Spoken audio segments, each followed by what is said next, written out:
Welcome everyone to the regular meeting of the Prior Lake Savage Board of Education.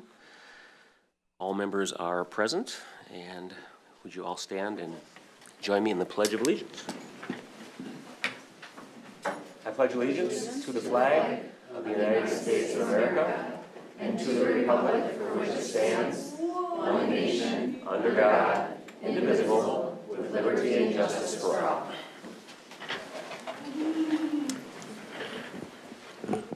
As I've already said, all members are present, and we will begin the evening with Laker Pride. Dr. Thomas. Thank you, Chair White and Board of Directors. Good to see everyone this evening. We got two things this evening that we'll be highlighting for our Laker Pride. The last time we were together, we welcomed back one of our own, Major Promotable David Brown, who leads our ALC. And he is coming back this evening to present the district an award for the support that our district has shown him and folks like him around the country who are continually serving the country as well as serving their local community. So with that, I will turn it over to Mr. Brown. All right, Dr. Thomas, Chair White, directors, and community. It's my absolute privilege to be here tonight to present the Patriot Award as recognition to the wonderful support and patriotic support that the district has provided me during my service. But before I get into that particular, I'd like to turn over to my colleague here to explain the Department of Defense Award and some aspects to it. Mr. Swigert. Thank you, David, and thank you guys for having me. My name is Nick Swigert. I am a volunteer with ESGR, that's Employer Support of the Guard and Reserve. We're a DoD-sponsored organization run by one government employee here in the state of Minnesota, and about 40 volunteers like myself. So ESGR does three major things. First thing we do is we educate service members and organizations on kind of the rights and responsibilities of deploying and returning. The second thing we do is adjudicate questions that happen between employers and service members they deploy. And the third thing, by far my favorite, is recognition. And that's recognition of outstanding employers who support their Guard and service members. So I've been doing this for about 10 years, done about 100 of these. This is my first time at a education facility, and it's just want to say really thank you guys. I'm going to read off a few names, but I just want to say this award is not just for those people, it's for you all, for the people in the audience that really support those Guard and Reserve members that leave their families. It's really, really difficult to do. So today to recognize Michael Thomas, Dan Edwards, and Emily Herman. So I'll read this citation here. It's from the Office of the Secretary of Defense, Employer Support of the Guard and Reserve. Recognizes the aforementioned individuals of the Prior Lake Savage area schools as a patriotic employer for contributing to national security and protecting liberty and freedom by supporting employee participation in America's National Guard and Reserve Force. So thank you very much.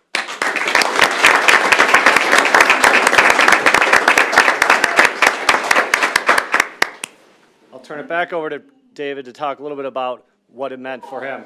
Thanks. Just a couple quick concluding comments. Thank you so much for representing the importance of the work that you all do and the support that you've done during my deployment for the 34th Infantry Red Bull Division last year in 2024 to the Middle East and Central and South Asia.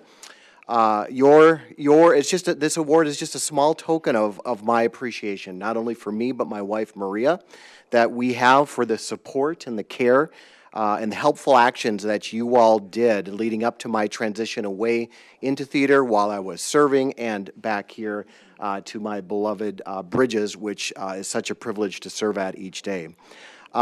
Folks, your actions speak as loudly as your words in supporting me. You're a model employer for service members, and I just would also like to express my gratitude to my colleagues at Bridges Area Learning Center as well. Those of us that serve in the Army, we have a saying about our families, which is a key component to our service, which is our families are Army strong. But I'm happy to say, Dr. Edwards, Dr. Thomas, Ms. Herman, and Dr. Bezic, that PLSAS is also Army strong. Thank you so much for your support.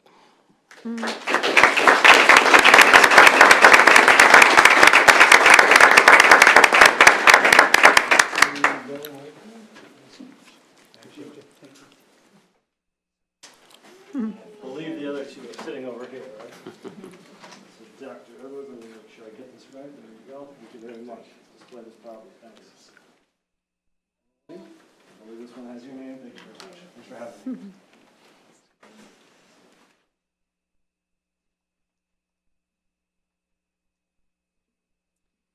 All right, thank you. Thank you so much. Next, I want to share an update on some exciting work that we're doing here. You might have seen this a couple of times in my Fridays 5, and maybe some of you have been out to the school, but we have an exciting thing that's happening in our district, and it's the incredible growth of our Unified Champion schools, going from just 2 schools to 11 in just 1 year. This is a huge step toward fostering inclusion, leadership, and meaningful opportunities for all of our students. And a lot of this work is being led by Michelle Chuka, who leads a lot of our student support services here for the district and her staff. And so I'm going to turn it over to Michelle to talk a little bit about the program as well as probably meet some of our students. Thank you, Dr. Thomas. Good evening, Chair White, members of the board. I'd like to take credit, but I'm really going to hand it over to the team of people here who have made this happen. As Dr. Thomas said, going from 2 to 11 schools was incredible, and it couldn't have happened without some really incredible staff members and some really incredible students that came to make this happen. Inclusion is a core belief of mine, so getting out of the way and letting them do their thing really has been one of the biggest privileges of my time so far here in Prior Lake Schools. So without further ado, I want to hand it over to them, and I want you to know this is just the beginning of incredible, incredible things. More students with and without disabilities are learning, playing, and leading together through unified programming. So this will be maybe one of many over the years of times we get to come and tell you of the great things. So here you go. I'll hand it off to the team.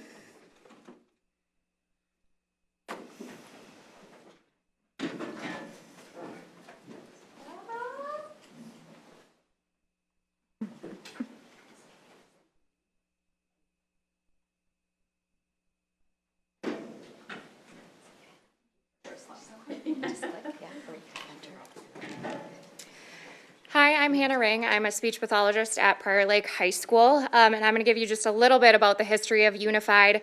It started in the 2018-2019 school year. I was approached by a student at Prior Lake High School that was super interested in starting this club. They realized that a lot of schools around the area have this Unified program, and we didn't have anything like it, and so it was really kind of this student-led vision. From there, Twin Oaks started a unified group as well. They became a unified school, and so they started doing some polar plunge events. And then last year, the 2023-2024 school year is kind of when it became a really big vision for a lot of us. We started doing some district-wide research and planning. The motor group, which a lot of them here today, started planning the first unified track and field day. You might have seen some of that highlighted on social media last year, but that was a really cool opportunity for our students. And then this year we are a fully a unified champion district. So we have other schools that are in the area that have schools here and there, but it's not the full district. We are one of 17 unified districts in Minnesota, and everything about Unified is voluntary for both student participation, staff participation. So everything that you'll kind of see here today is really staff and student driven.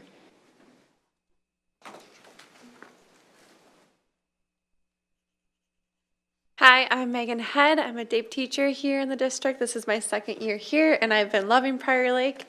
I'm here to just talk briefly about the funding sources for Unified Championship Schools. So Polar Plunge, it's been traditionally here in Prior Lake, which has been amazing, but now that we're a unified district, 50% of the money that our district raised comes back to our programming. And it's also been a fundraiser for sports teams in the past, but with us being a unified district, we were able to let them still fundraise for their money, so they got 30% of what they fundraise, and then 20% of it also comes back to unified funding. So this is all Polar Plunge fundraising opportunities that we get to create. Our district will approximately be getting back $3,200 that we get to plan for more events and field trips and other things that our team will talk about. We also did some swag sales with our t-shirts and sweatshirts that students and families were able to purchase. And yes, thank you. How do I click something? Hi, I'm Todd Leckler. I'm the physical therapist for the school district. I do office out of Edgewood, so I'm representing early childhood today. So a big thing with our Edgewood school is that we are 1 in 4 of preschools in the state that have signed up to be a unified champion school. They're doing some great things there with starting an inclusive library, partnering with community education for the Down Syndrome Day on 321. Different buddy activities, there's some pictures of those things going on. And this year we are, last year we did track and field for secondary and elementary, and we're planning a day for preschool this year as well. And you can see our fabulous plunge team did really well this year, raising, I believe, over like $15,000. So, thank you. Good evening, I'm Andrea Hilgers, and I'm another DAPE teacher in the district, and I primarily serve students at the elementary level. So just some of the highlighted activities that we have done includes a physical therapy day where students came into our elementary and just spoke to the kids about, you know, how they can support students and using physical therapy equipment, bringing that awareness to the students at Red Tail Ridge.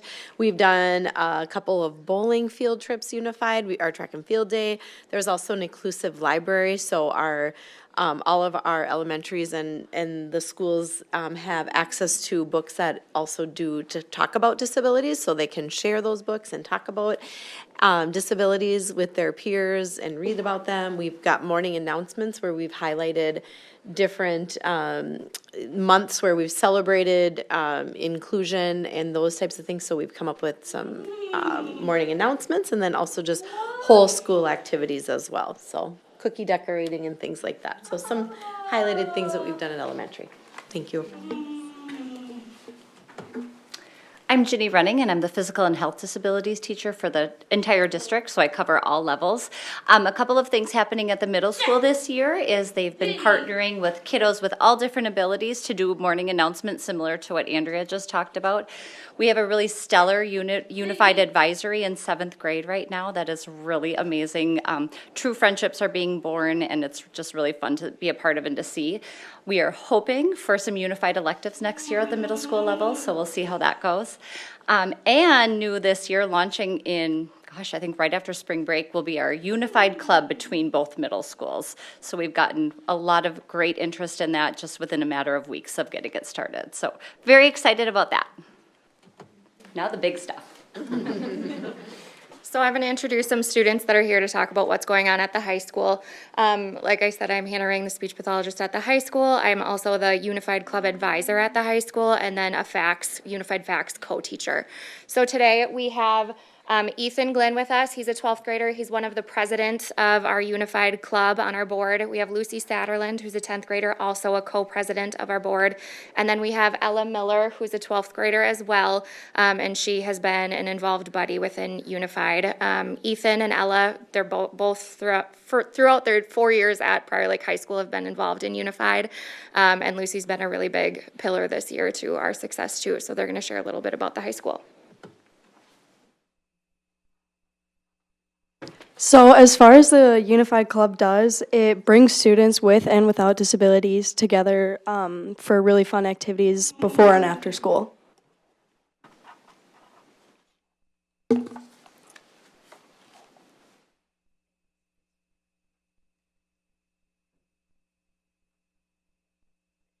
We do fun activities after high school, celebrations, tie-dye t-shirts, party snacks, and open gym. I like Unified because you make very great friends.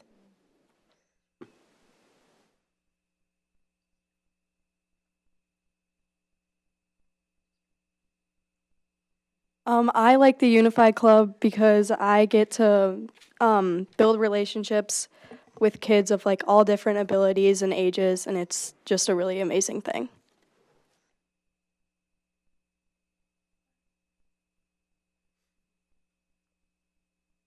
Unified is important to make new friends. Students need something like Unified to help make new friends and give time to spend with those friends.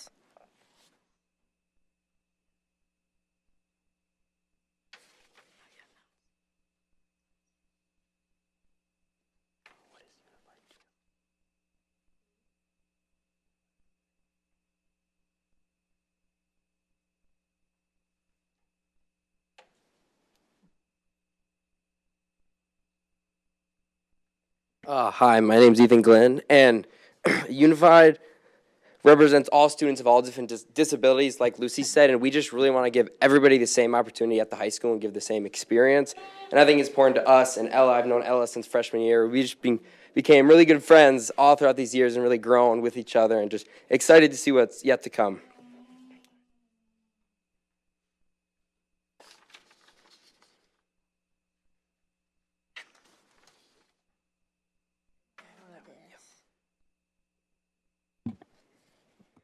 Unified PE is a class that you can do to make new friends and enjoy doing work.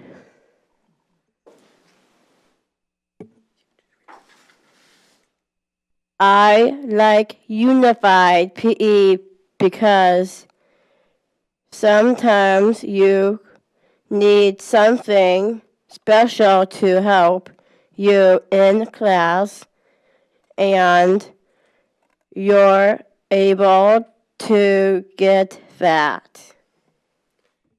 Yeah, I was really excited this year when I heard there was going to be unified classes in the high school. We always had the club throughout in the last 3 years, but this year when I heard there was going to be classes during the school day, I was super excited, especially gym class.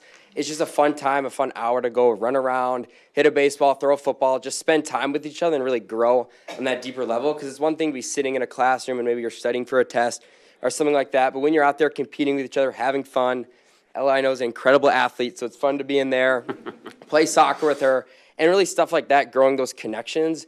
And I was lucky enough to be in it 2 quarters, and there's a 3rd quarter coming up, and I just really hope for the next couple of years more kids know about it and can use it as their gym elective and can use it to spend time and meet new kids in the high school, because there's so many kids in the high school that we don't even know because it's such a big school. So it's just great opportunities to meet people from all different backgrounds, all different abilities.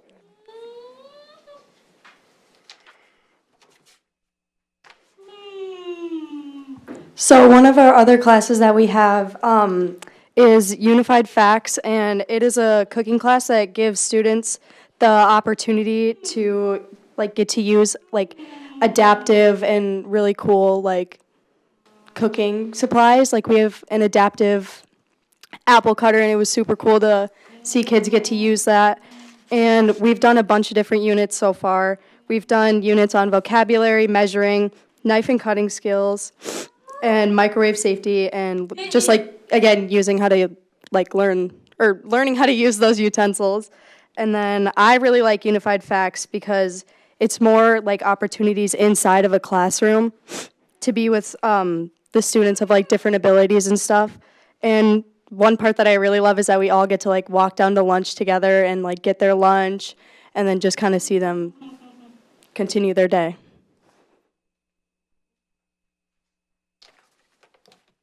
What does unify mean to you and to all of us? I think I can speak for all of us here that it means everything. Like the joy that it brings us when we walk into a class or walk into the morning. I know A-Pod first floor is where the life skills room is, and usually in my morning I go stop by and say hi because it just brings a joy to my heart and everybody I know up here, and the joy and the happiness I know, especially to Ella when we run in, see her in the hall, say hi. Just the joy that Unify brings to all of us, unifying everybody at the Prior Lake High School means more than most people can understand, and just I hope the success of Unify can continue to grow and give more opportunities, the love that I know I have and all of us have up here, the passion that we want just everyone to feel included and have the same high school experience and go home after a good day being happy and proud to be a Laker.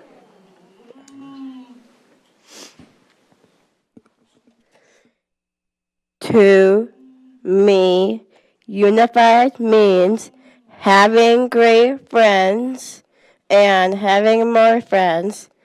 I want to see more students joining Unified, and more classes.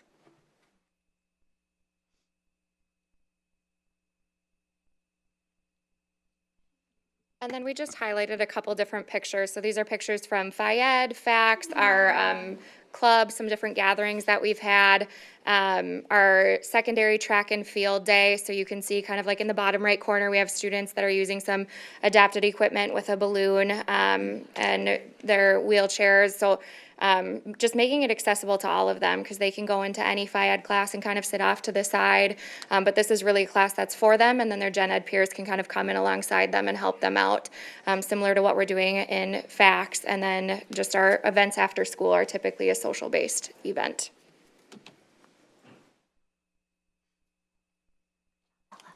And we also had the opportunity to do some partnerships with MinCaps. So Ethan, I'll let you talk about business. Yeah, so I'm a part of MinCaps here at the Prior Lake High School, and I'm in the Advanced Business Pathway.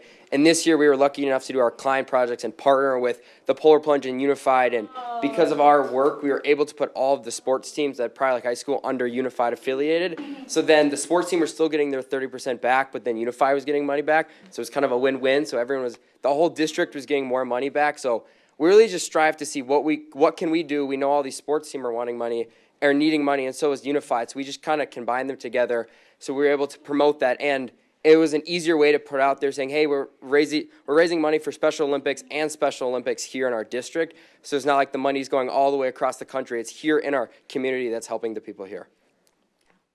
They were an amazing team. They did all the promotional and marketing materials for our plunge this year, so that was awesome. Some of the motor team also did a presentation to the education pathways year 1 and year 2 on Unified for Future Educators. That was awesome. They did some planning with us for Kindness Month as well. And the trades pathway partnered with the life skills program at the high school and did a couple different projects that they got to work on with them. So that was really awesome to see too. So we've been across the whole district. Future dreams, and we have many, many. We would love to see more unified classes at all secondary levels, high school and middle school. As you can tell, it just brings so many opportunities for all of our students. Increasing our unified advisory at the middle school. Like I said, we've got one amazing teacher in class right now. We would love to see that expand. We are in the works of doing some partnerships for a more inclusive playground equipment, including some legislative action. We'd love to see our Polar Plunge increase so we can have that funding still to fund all this amazing stuff, and more inter-district events. We just scheduled a baseball game against Shakopee Glomies, which will be in May, so we'll let you all know about that. And we'll let you know about our track and field days too coming up. So awesome. Thank you guys so much. Thank you.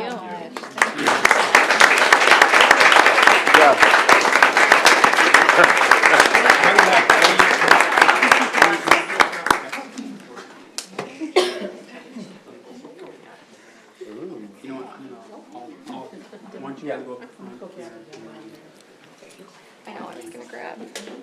Liz, can you come up? Okay.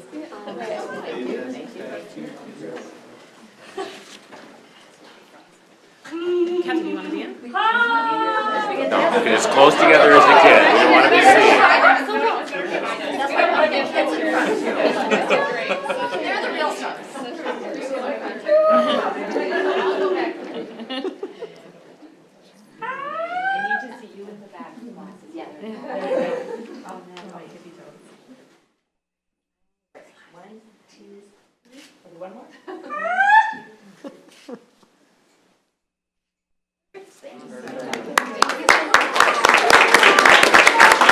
Thank you.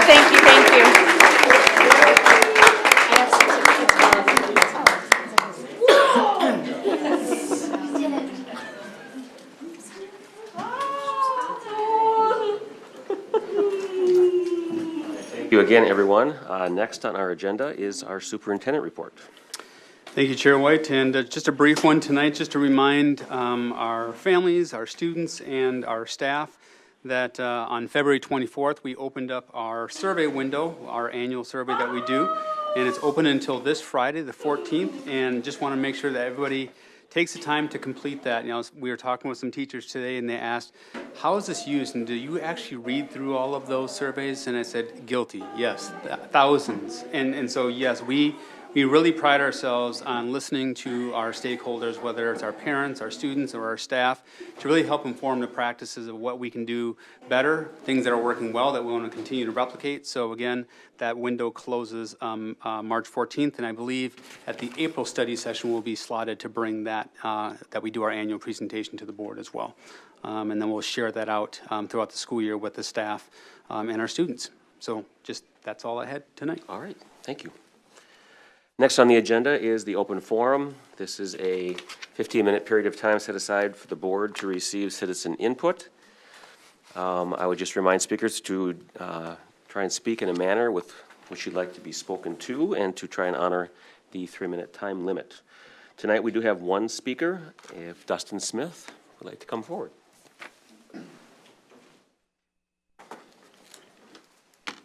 A little nervous to follow that. I can imagine. That was pretty incredible. And as somebody that works for a disability rights organization, that's really incredible to hear. So it's glad to see that people are advocating for inclusion and accessibility in our community.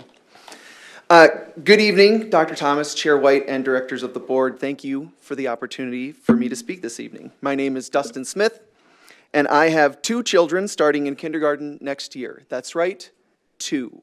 And I need to get away sometimes, and this is where I choose to spend my time. So what does that say about me? I was in attendance at the February 24th board meeting, in which a number of individuals expressed their anger and frustration regarding the administration's response to a teacher's online conduct. As a human resources professional, I know that decisions and discipline involving workplace conduct are never easy. Human behavior and communication is, at its very best, complicated. We believe that there is a solution for every problem, that everything is black and white. And in my 40 years on this earth, I have learned one immutable truth. There are no solutions. There are only trade-offs. Human behavior is nothing but shades of gray. With that in mind, I want to let you know that I support the decision the district made regarding this specific situation. I do not know what the teacher's intention was in sharing the post online, and we can debate about what the intent was, but at the end of the day, we cannot control how others received that message. Did the end result of that message they shared cause harm to other students and families? Yes. Does this mean that that teacher is an evil person? No. All of us are the hero of our own story. We do not like to think that we are capable of harm, but we are. I am capable of harm. I have caused harm both unintentionally and regrettably with intent. Our words and actions have consequences, and in fact, I am still atoning for some of my words and actions and the thoughts that I have expressed in the past. Case in point, I remember listening to the speakers last time and thinking to myself, there is not one thing that I have in common with these folks. For me, in that moment, what I decided or what I was thinking was right, and they were wrong. And as I have had time to reflect, one of the speakers spoke about his concern for his daughter's future and the education that she was receiving. I share those same concerns when it comes to my 2 children. Well, now we've got something in common. And maybe that's all there is. Maybe we have vastly different views on what that looks like and what it should look like, but we share that core belief. I said before that we are all the hero of our own story. The unfortunate byproduct of this means that people who express different views or support different causes as the opposite of us, we cast them as the villains in our story. This cannot be how we interact with each other in this world. We need to be able to trust, regardless of what a person's beliefs are. Trust is a choice. I choose to trust that the school and the administration and this board are making decisions in the best interests of our students and educational professionals. I choose that parents have the best of intentions for their children. I believe we all must work together effectively with understanding, compassion, empathy, and mutual respect if we are going to achieve our goals for this district. As a final note, it turns out another shared interest from last time was an admiration for speeches by Abraham Lincoln. I won't read all of his inaugural address, but I will just close with, "We are not enemies, but friends. We must not be enemies. Though passion may have strained, it must not break our bonds of affection." Thank you for your time. Appreciate it. Thank you. Thank you, Mr. Smith.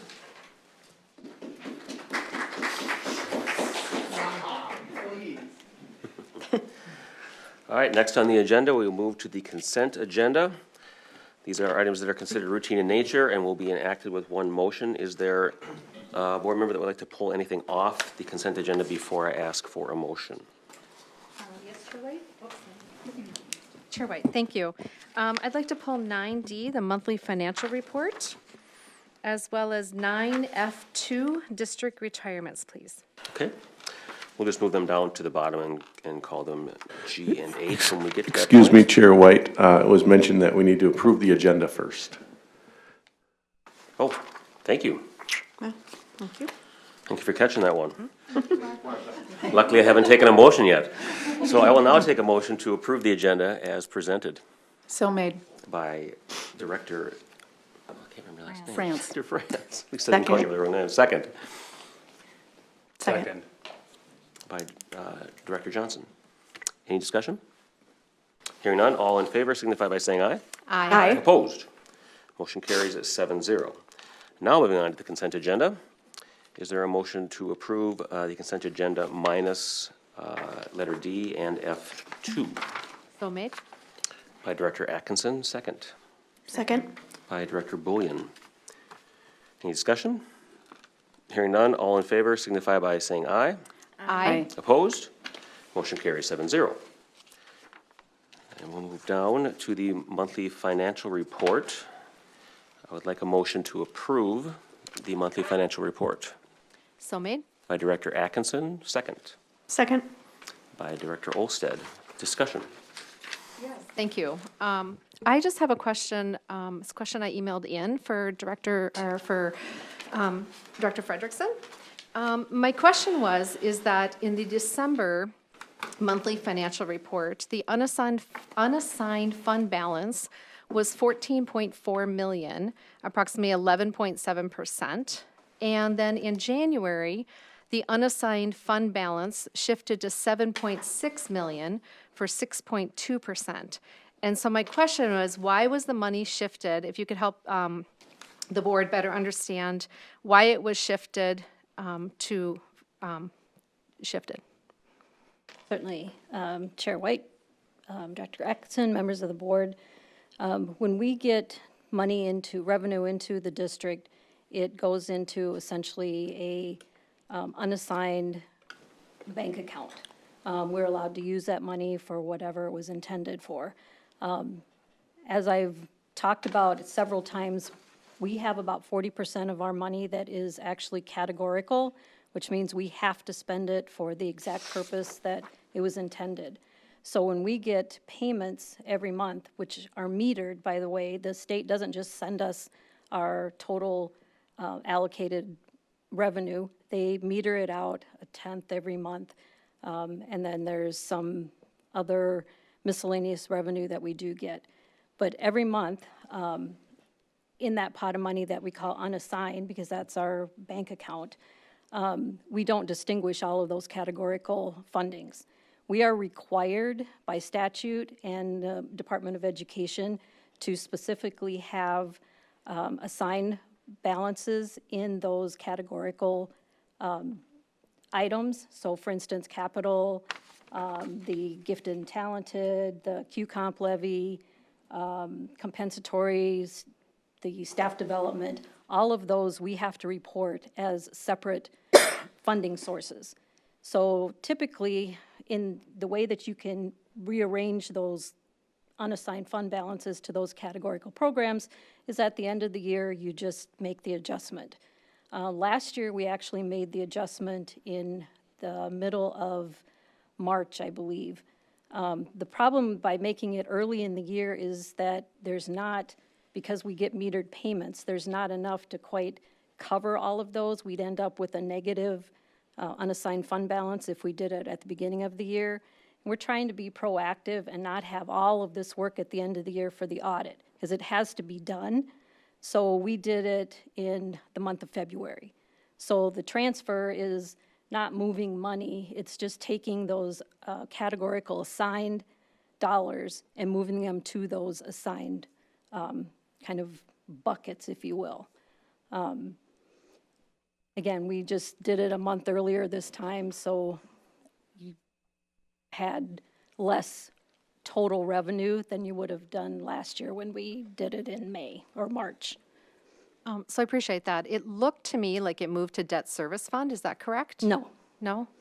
No, there was, debt service is entirely separate. There is a levy that we get for debt service. There is part of the LTFM that has to go to debt service, but that's entirely separate. Okay, yeah, because in December, debt services was at 10.8 million, and then in January, it went to what looks like a negative 3.6. So I was just assuming that's where, but you're saying it basically spread out through all the different funds. Correct. So my question is because I don't recall, and perhaps I didn't pay as close attention to this in the past, but I don't recall this massive shift in the past. And my concern is, and my question is that now that our unassigned fund balance is below the 8% per our board policy, what is it says in our policy that deviation from the fund balance will be reviewed and addressed by the school board. So since we're at 6.21%, what is the next steps for us regarding this? So once you see the March statement, it's already May, or actually February. The February, it's already been fixed. So as we get another payment, all of that payment that we receive from revenue in February now just goes into the unassigned because we've already fixed it. Okay. And I think it's at 9.1, I believe, is what. So it's just a cash flow. Yep, and it's just a matter of timing on when we do it. Okay. I mean, we could have waited another month, but again, we're trying to be proactive and take care of these little things that we're required to do in preparation for that audit, just to make as much as we can in July when we do the audit, have less work, because there's just a massive amount that we have to do then. So it's just a timing issue. That helps ease my mind. Thank you so much. Any other discussion or questions? No, I just want to say that thank you very much for that wonderful explanation, Tammy. When you look at the financial statements, it's pretty easy to see over the past, I don't know how many years, that the fund balance is quite volatile. We're looking at that average, and it will continue to swing, and it has swung in previous years, but it usually balances out to what is estimated at the end of the year. And I know that we have new members on the board and new people listening, and so thank you very much for repeating the process that I know you've repeated last year and in previous years, so thank you. Yep, certainly. There's no further discussion. We have a motion and a second on the table. All in favor signify by saying aye. Aye. Opposed? Motion carries 7-0. And now down to letter H, district retirements. I'll make a motion to approve the district retirements. So made. By Director Atkinson. Second? Second. By Director France. Discussion. No, I was just hoping that we could recognize our district retirees who have contributed a lot of service. So I don't know if you want to take that one or. Well, sure, yes. So we have a number of longtime employees, a couple of them that I know personally that had children that played sports and other things with my children back in the day. So with gratitude for all their years of service, we accept these retirements. 215 cumulative years. 215 cumulative years, that's quite a bit. So thank you. Thank you. Thank you, Director Atkinson. Thank you. We have a motion and a second on the table. If there's no more discussion, all in favor signify by saying aye. Aye. Opposed? Motion carries 7-0. Right. Next on the agenda is acceptance of gifts, and I will quick find that.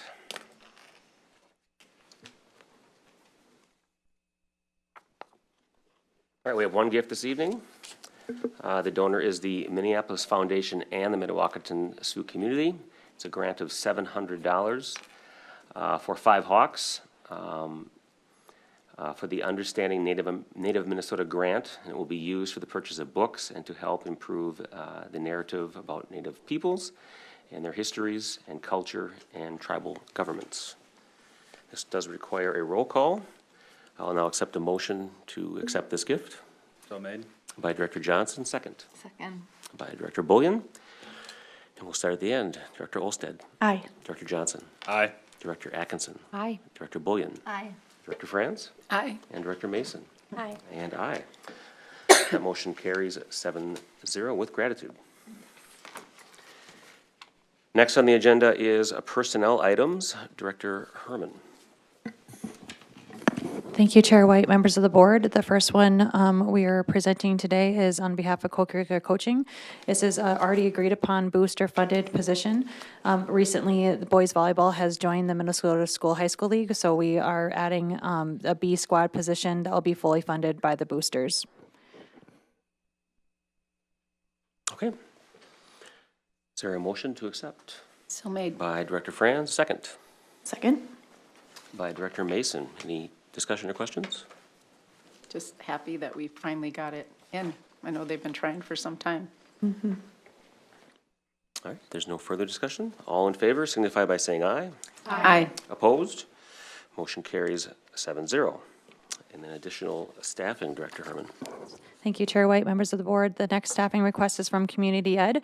They had these positions last summer, and the need continues to be there. So we're requesting the 2 FTE for May through June, and then moving forward in Director Dahl's budget, he will continue these positions as there's definitely an ongoing need for them.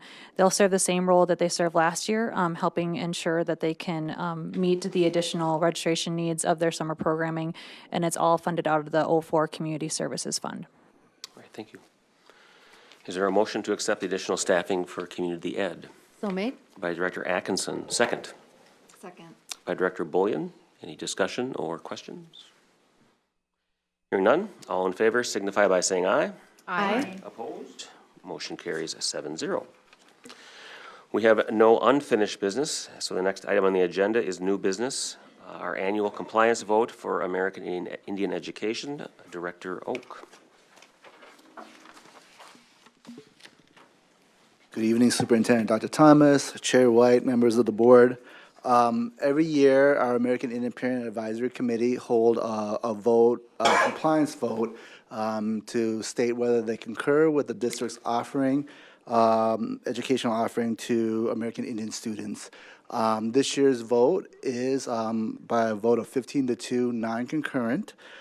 So the next step in the process is that our APAC chair will work with their committee to write a letter to us here. She is planning to present that at the next school board meeting, and then we will have 60 days to respond to her letter. Okay. This is not an action item, but are there any questions for Director Oak? Thank you for your relationships with this group.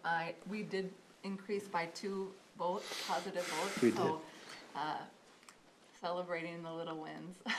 Thank you. Anyone else? All right, thank you.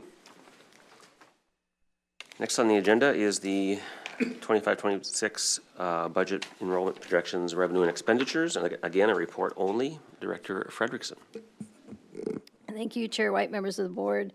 You have the 25-26 enrollment projections.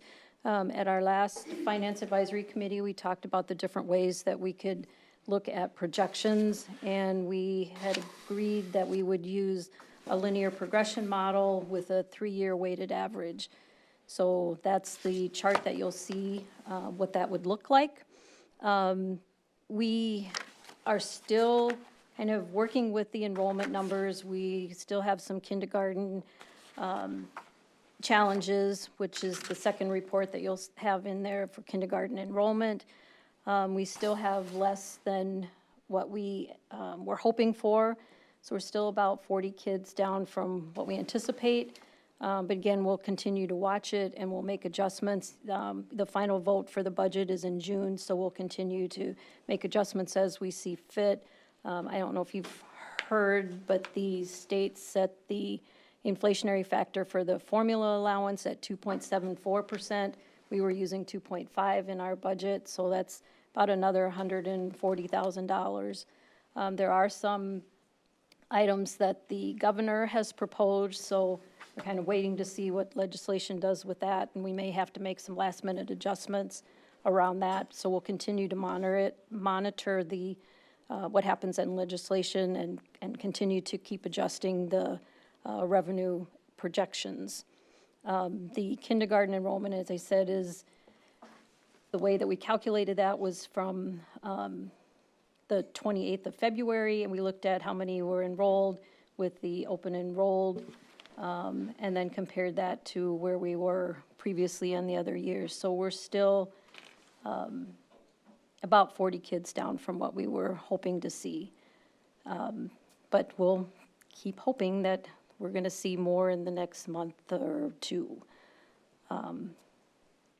So, as I said, we'll keep adjusting it as we get more information. Questions or comments?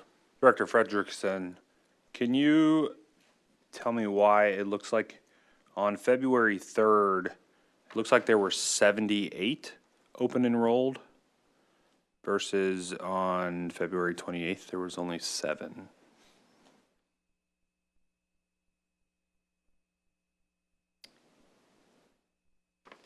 I'm not sure where it got 78. Director That was Frederick- as of February 3rd. So on February 3rd, we had 78 open enrolled kids. And then on the 14th, there were 9. On the 21st, there were 5. And then as of February 28th, we had 7. So when we begin the process, we're taking kindergarten enrollments. We kind of hang on to them to see if we're going to have space for open enrolled kids, specifically around Lola Del Lago. And we kind of hang on to them until the 14th. So that second week that we got the kindergarten registration, then we placed all of the open enrolled kids. So it's just a kind of a timing process. We typically will always accept any of the open enrolled kids unless we absolutely do not have room, which hasn't happened this year. So any students that are open enrolled, we will find a place for them. So if we were to calculate, we would just do the 78 plus the other numbers if we were looking at open enrolled. Well, they've been placed, so now they're Correct. part of on the February 24th, you'll see we have 413 as opposed to 301 the week before. So that includes those open enrolled kids Okay. that we've placed. Yep. All right. Thank you. Appreciate it. Director Johnson and Director Frederickson, please correct me if I'm wrong. It can't be just a straight calculation of open enrollment because there could be some that didn't accept their placement. Yes. Okay. So if you look at the 78 plus 9 plus 5 plus 7, that's not necessarily going to be how many of the 435 are actually open enrollees because some of them could have denied their placement that we provided to them. Okay. Is that accurate, Director Frederickson? Yes, I should have mentioned that. Sorry if I So misunderstood your question. No, Yeah. perfect. We I give appreciate them, it. we ask for them for their top three choices. We try to give them their first choice. If we can't, then we offer them their second, and sometimes they just don't want the second, so they'll decline the open enrollment, but yes. Thank you. I appreciate the context. Any other questions? Yeah, Director Frederickson, one more question. On the kindergarten enrollments for 25-26, it looks like you're targeting like the 520 number. Is that correct? But then on our 3-year weighted average, we will use that calc for financials, right? So that number is like 560? Correct. That's what we're hoping to get is based on the linear progression with the 3-year weighted average, we would expect to have 560. What the 520 number is if you look at the previous years, we had, you take the 85%. So if you take how many are enrolled at that point compared to the official October 1st, it's 85% of what the October 1st number looks like. So it's just kind of a gauge to see how the status is right now. So if we said that 442 is 85% of what our October 1st enrollment would be, that would put it at 520. But if you Okay. just look at a linear progression with the 3-year weighted average, we would expect to have 560. So at what point would you adjust your budget to that number? That So I haven't adjusted it yet because the formula allowance changed. There is some talk about the special education transportation being only 95%, so that would change that number. There's, the governor has proposed eliminating Q-comp, so that would be a change. So I'm just kind of waiting to see as we move along in the process if there's going to be any other drastic changes. I don't want to keep coming in, this change this week, this change that week. We're just kind of waiting to get where we can at least work with a number that we feel like is fairly solid at that point. So there will be some adjustments. Thank you. Anyone else with questions regarding the enrollment? All right, revenue and cash flow, Director Frederickson. The first report you have is the revenue, the general fund revenue. Again, this is looking at the state aids and the levy amounts from the levy certification report, assuming the enrollment comes in at 560 for kindergarten. That would be our projection. So it's, most of it is formula-based. There is a couple of them that have other than formula-based, but I've just put all the calculations on there. If you want to, there's a levy certification report on the MDE website. It's like 44 pages. You can kind of match up each of those items in there if you want to see how it kind of all fits together. But for now, our revenue projection is $120,554,481. Any questions or comments? Yes, Director Frederickson, I think this is the correct sheet for the email that I sent you based on the negative deficit that we had. Is that correct? That comes with the cash flow summary, Oh, which did we I- can, I'll am I talk talking about too right early? now. So I had a request Yep. from a couple board directors that our financial statement was kind of confusing to try to follow, and that there was a request for a cash flow report. If the board decides this is a useful report to them, I would ask that we no longer put together the financial report, because everything in this summary can be found in that financial statement packet. And we just don't have the bandwidth to keep adding reports. So if this one, it makes more sense to you, then certainly we will continue to do this one.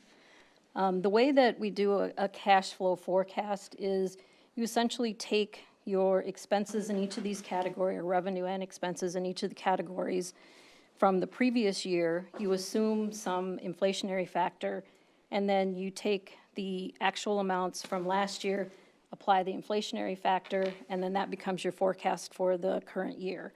And then every month, as you get actuals, you kind of fill it in. So in this sheet where the shaded areas, those are the ones that haven't been final yet. They're not actuals, they're just projections. So those numbers are a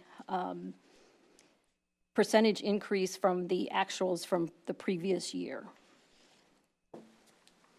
One of the things that I would kind of mention is this is a forecast, so it's not always going to be accurate. So one of the things that you'll see in here, I think there was a few emails about a concern of a $1.43 million negative fund balance. If you look at the February salary expenditures, you'll see that the forecasted amount in there is $6.8 million, $6,811,990. That actually last year included the retro payment that we paid for the teachers for their contract settlement. We're not going to see that this year. So as we finalize the actual numbers for February, that number is actually going to be about $1 million less than the $6.8 million that's in there, which is going to reduce that $1.4 million deficit at the end of the year. There's also, we've been talking about all year the amount that we're overspending, or not overspending, that we're paying for transportation that's over what we anticipated. We have been taking steps to kind of negate those overages. The activities buses only are going one way, they're not going both ways, so we're saving some money there. We've halted all the spending for non-salary supplies to try to save some dollars there. We're making whatever costs that we can savings as we move forward. I can tell you that in the last 2 months, we've actually come in about $800,000 less than we spent last year. So we're trending that we're trying to fix that. But to be perfectly honest, we're going to be spending about $2 million more than what what we budgeted for transportation. And as I've mentioned, we're doing an RFP. We're in the process of getting that done. We're actually going to do 2 RFPs, one for regular ed transportation, one for special ed transportation, because the special ed transportation and the activities, because of the way that the contract is structured, they're higher than what we anticipated. We thought the contract would be about a 6% increase, and it's actually coming in about 17%. So we are taking measures to try to negate those overages, which is why every month we, in the business office, we kind of do an analysis to see where are we right now, what's it going to look like by the end of the year. So while this analysis will show that we have a negative fund balance at the end of the year, we are anticipating and are very hopeful that that's not going to be the case, because we have taken measures to negate that for the rest of the year. I can also just would like to add also that there is, as we look at a $1.4 million deficit, even if we keep that number, that's a 2.3% variance. I totally understand that that's a negative number and we're taking money out of fund balance. But if you look at some other industries and their variance of what is allowable between budget versus actuals for expenditures, in construction, it's between 5 and 10% variance. Actually 3 to 5% variance. The tech industry is usually 5 to 10 or 15%. There is an organization called the Council of Great City Schools that has 78 members of the largest urban districts in the country, and every year they run a performance measurement and benchmarking project, which basically is the key performance indicators that are applied to all of the operational and business services for all of those 78 schools. And I looked at the latest report, and budget versus actual percentages for adopted budgets. The lower quartile is at 95.5%, and the mid is 110, with the upper quartile 119, which is significantly different than it was 2 years ago, because we're still kind of seeing that effect from COVID. And the last report is from 22-23. They haven't done, obviously, 23-24, the 24-25. Prior to COVID, it went from the lower quartile of 91%, the mid at 100, and the upper quartile at 108%. And we're sitting at 97.7. So again, we are trying to take measures to get to that most efficient amount that we can get to. But as I've said before, there are many things beyond our control in school finances, like utilities, the transportation. We've added some high needs special education students that are costing more dollars. So we are trying to be as efficient as we can, but I'd just like you to keep in mind that our variance is 2.3%. And we are certainly making an effort to increase that or decrease that amount.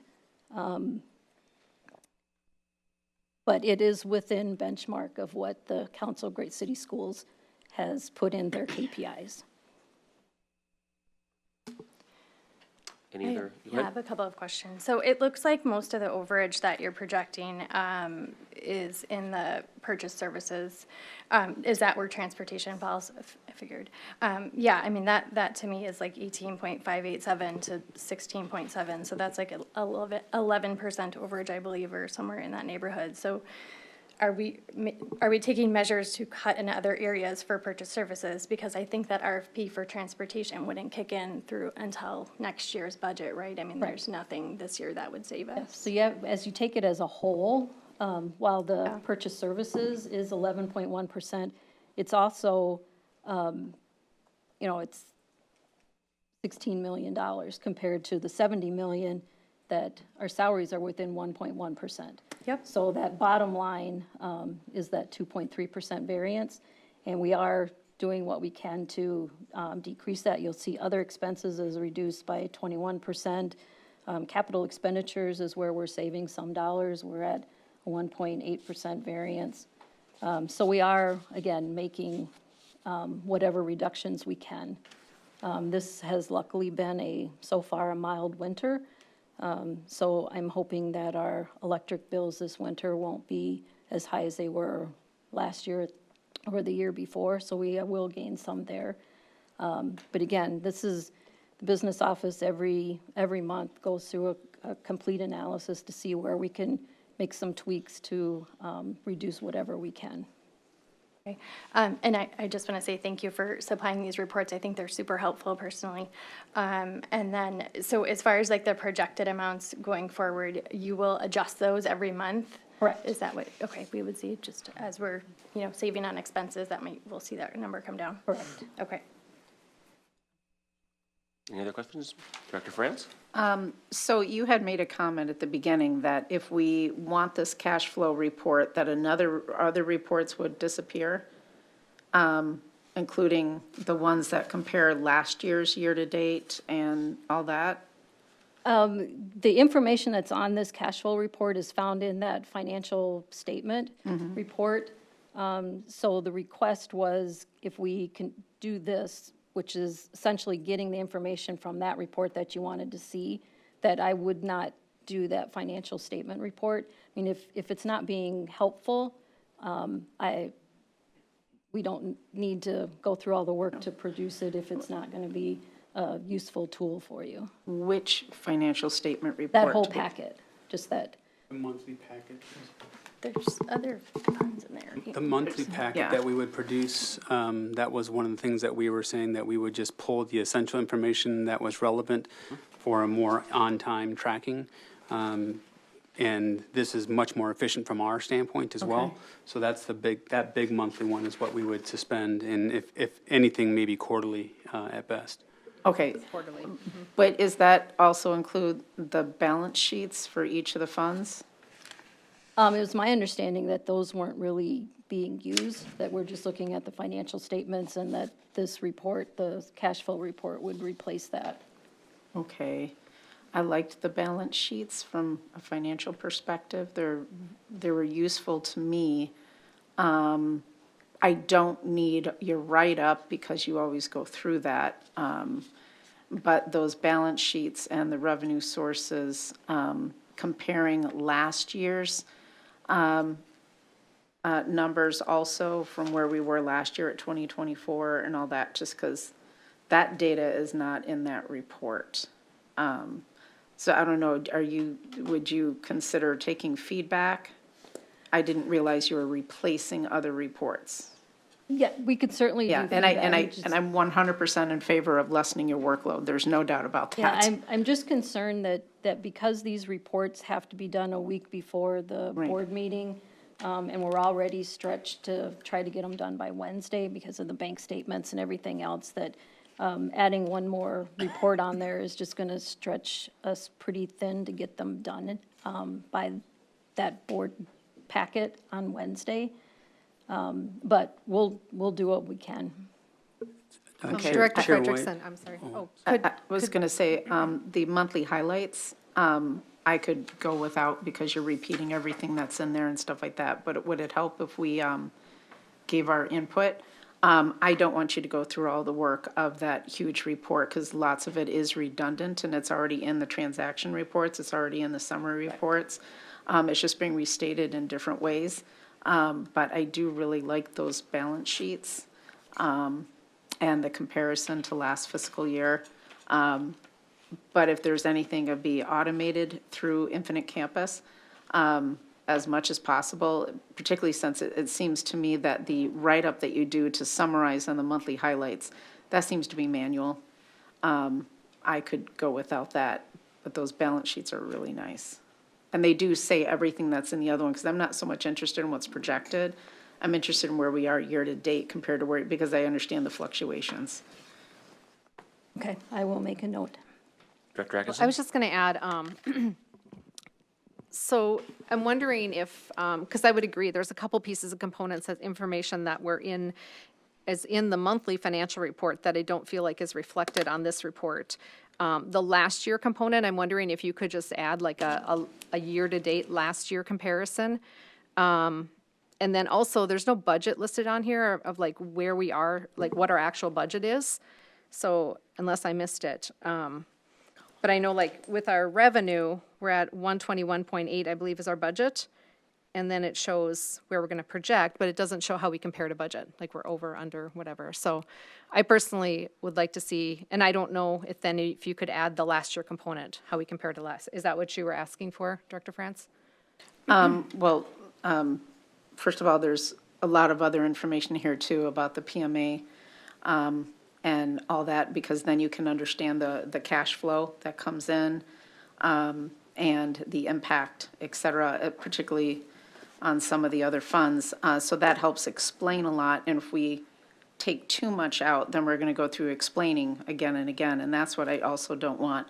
What I'm really looking for is obviously with a financial system, some of these can be run with minimal human, hopefully, input, that sort of thing. It's basically you run your P&L, you run your cash balance, you run all that. So that's, I would be interested in keeping those automated reports that did show a little bit more of the detail, because that way, when the questions are asked, they're definitely in here. But I totally agree that we need to eliminate as much manual labor as possible. That's just the way I feel, because I've been, these are very, especially the breakdowns of the expenditures that help explain where the variations are, and hopefully avoid more questions to you as people learn how to read financial reports. I think that would be really helpful. Okay, and then I have another question. The categories on the very left-hand side where it says beginning fund balance, revenue, local source, I understand the revenue, and those names and categories are similar to what's on page 22 of our budget manual. Is there any way to make the names the same so that there's consistency within our documents? So like under expenditures, under this document, we have it broken out by administrative, district support services, elementary, but then over here, it's lumped together different. It's salaries, benefits. So like there's no consistency from what we're seeing from a budget standpoint to what's in this document. Yeah, I think in the budget document, we've also broken it out this way. So this is by object. So if you're looking at the monthly check register, it will be lined up to this. What you're looking at for the administrative, those are programs. So in order to do a program report to get the same information, we would have to break all of these out, which would take considerably more time, because we'd have to break out all of these categories into each of those programs. And again, if it helps, we can do a UFAR's account code kind of training at one of our study sessions to show how the account codes affect this, but it's two different things. Either program or, this case, object is what we're showing on here. So I'm just wondering, because this looks like what we were talking about when you guys, especially when you were in advance of the meeting with Director Fredrickson. Could we try, having a quarterly report on the things we're talking about, and if that's not enough, we can always revisit it and adjust this as we go. This is a new thing that we're trying to do, and this might not be the be-all, end-all that we thought it was gonna be.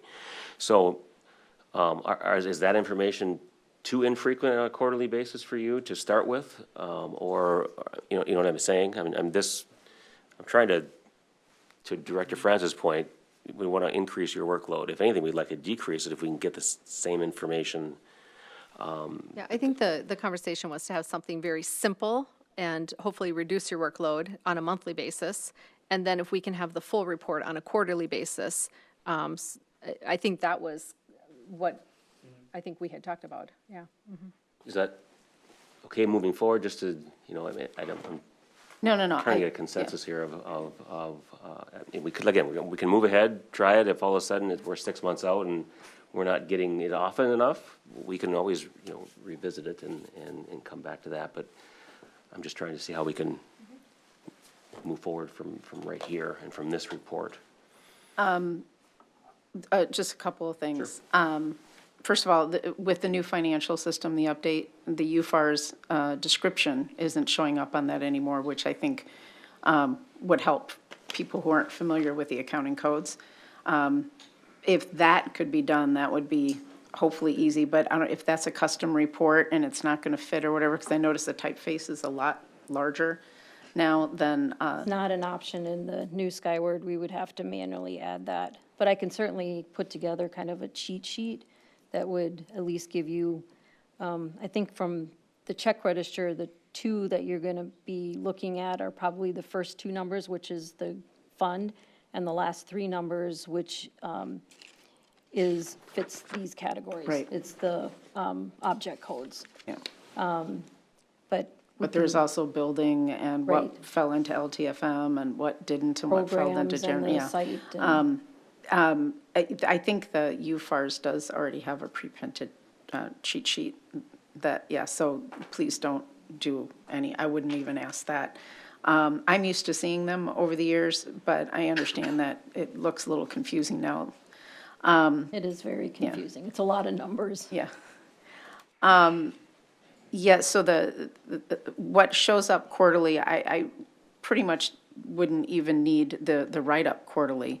I mean, it's pretty much self-explanatory in our board meetings. Director Frederickson does go over those differences and has been pretty good with letting us know when a variance is expected because of something like last year with the transportation and special ed.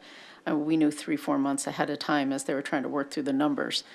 So I'm not too concerned about that. I'm only concerned about the manual work. And if these reports are able to be produced automatically, that's fine. Just spit them out with the normal standard reporting format that occurs.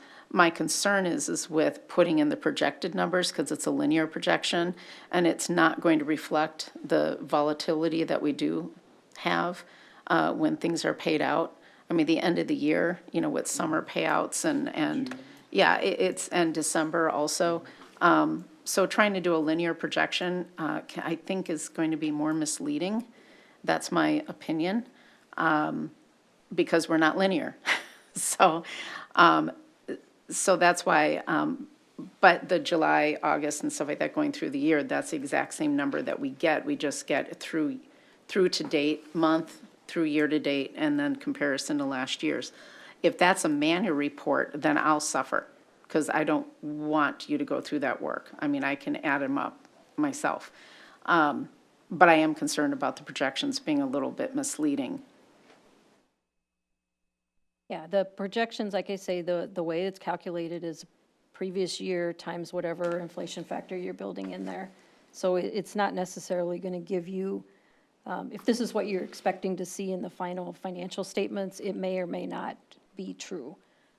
Just because, like I say, as we're trying to find efficiencies and cutting some of these costs, it's going to adjust those actual numbers, but not the projection, because the projection's just a formula based on the previous year.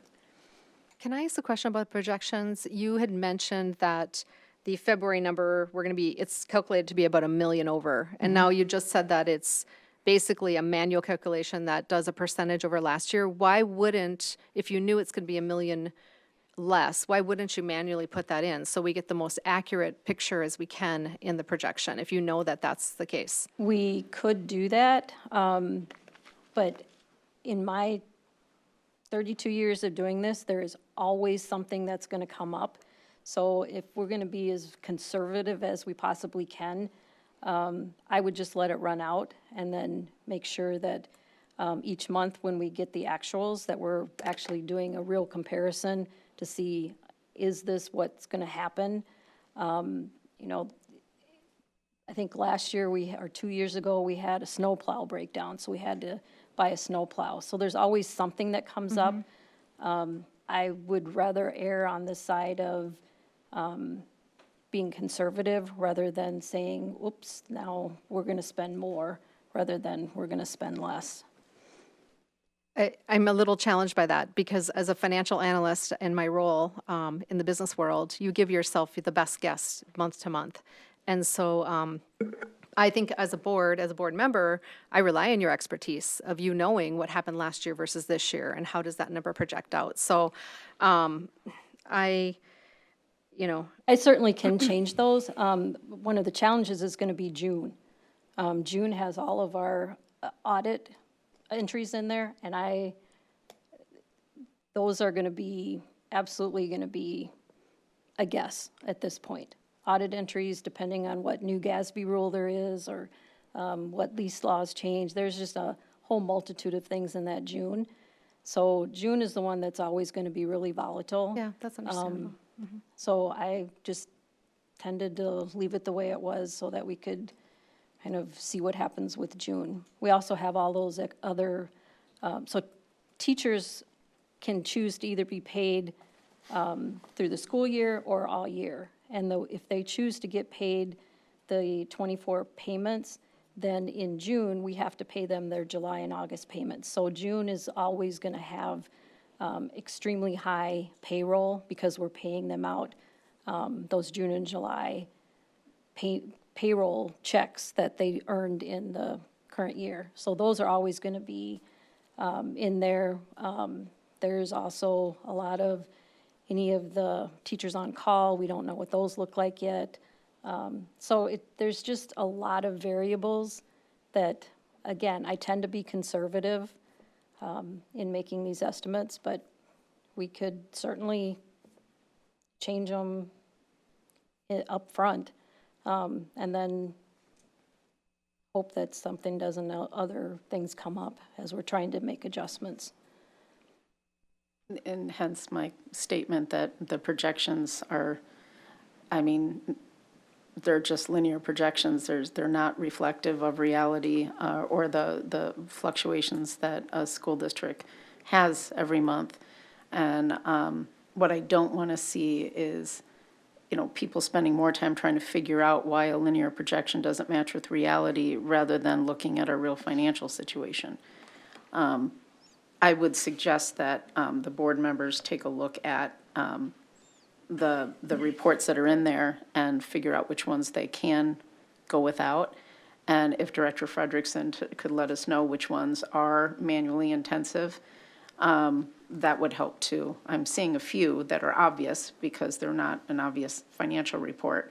And I would be willing to do that if that's what the board wants. Dr. Thomas? Thank you, Chair White, Board of Directors. So what you're seeing here this evening is from the last time that we came together and then a huddle also with Treasurer Atkinson, and I think some conversation as we talked with the Financial Committee, possibly. I might have been conflating those two meetings together.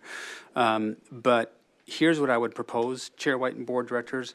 So what you see here is our initial draft, and I'll probably be repeating a lot of what Chair White just said. What I heard tonight, there are three kind of elements that several of you have expressed interest: balance sheets, year over year, and a percentage of monthly spent. Those are three things that I've heard from several of you that, if there's nothing else, I would like to go back with our team and see what that would entail, whether it's something that could be generated or if that's something that's going to be manually done, and then adjust any kind of reporting for our next business meeting for you all, just to see, where that would fall. But those would be the only three components that I would like to explore to see the feasibility of bringing that forward. And would that generate more work? Is that a manual entry, creation, et cetera? So if I'll just ask Chair White, if that's the will of the board, that we would do that. And then if you could just add the actual budget, what our budget is, because I know the budget has changed. We've revised it one time. So just the actual budget numbers on there. So you don't have to reference multiple documents. And then you Is that guys, clear? I mean, Yeah, that's already on there, but yeah, I think that's clear. it's not on this spreadsheet. Not on that spreadsheet, but it's in the other. I it's in understand, the but other not one she having to produces, flip yeah. flop and find which document we're actually looking for would be helpful. well, if you guys So, want to take a thank crack you. at it and We'll take a look and then we'll reconvene like we did before and then just work through some of those details and then bring back kind of a version 2. Okay. Thank you. all right, if there's nothing else, Can I? Director Thank Johnson? you. I appreciate your explanation of all that. And I understand now, like, how difficult that would have been through email. So just absolutely, thanks. So. All right, thank you. Next on the agenda is the Fast Bridge Report. Again, it's report only, no action is requested. Director Zumbush.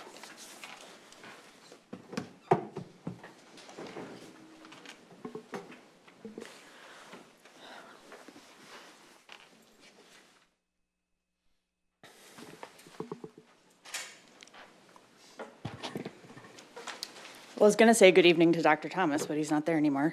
So good evening, Chair White, members of the board. I'm here to talk about our mid-year data, which is FastBridge, and I'm just going to make this window big, sorry. Before I get started on going into the data, I wanted to talk a little bit about the purpose of FastBridge and what it tells us and what it doesn't tell us. FastBridge is what's called formative assessment data. So FastBridge is a tool that provides us timely insight into student learning. It's designed for individual student assessment at a particular point in time, and it helps us understand the extent to which students understand certain concepts. It's used by our educators to monitor progress for students, help adjust their instruction, and then identify students who may need additional support. Unlike summative assessments, which are more of those MCAs, that measures learning at the end of a certain point in time. Unit assessments would do something similar. Formative assessment is really used to guide instruction in real time. The material that's assessed in different windows in FastBridge changes depending on where we are in the year and what grade level you're talking about. So the skills that are assessed in the fall window are not the same as what are assessed in the winter window, but they follow a natural, on average, projection of where student skills develop. So just wanted to talk a little bit about how FastBridge supports our schools. So really we use this information to identify early students that may need additional support or have learning gaps. We also use it to monitor progress. We can see over time as we collect multiple data points if there's a change in trajectory in one way or the other that might indicate that something is going on in the classroom that we might want to pay attention to, and that helps teachers look at that information and make adjustments. It also helps us at the team level, it helps us at the school level. BILTs look at this information to determine kind of what's working and what areas we need to invest in further in terms of instructional support. FastBridge, you've probably heard of triangulation of data. It's a little bit misleading because it's not necessarily 3 data points, but FastBridge is one data point that we use to track student progress. We use a lot of other pieces of data as well. Teachers use everything that they qualitatively and quantitatively collect on a daily basis in the classroom in terms of student progress, student work, observations of how students are engaging in conversation, and really using their professional judgment to determine how a student is doing.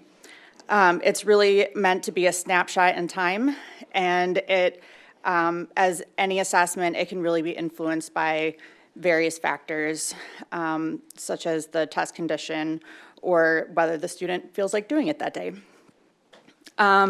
The last thing is these are, we try our best to maintain consistent implementation of FastBridge.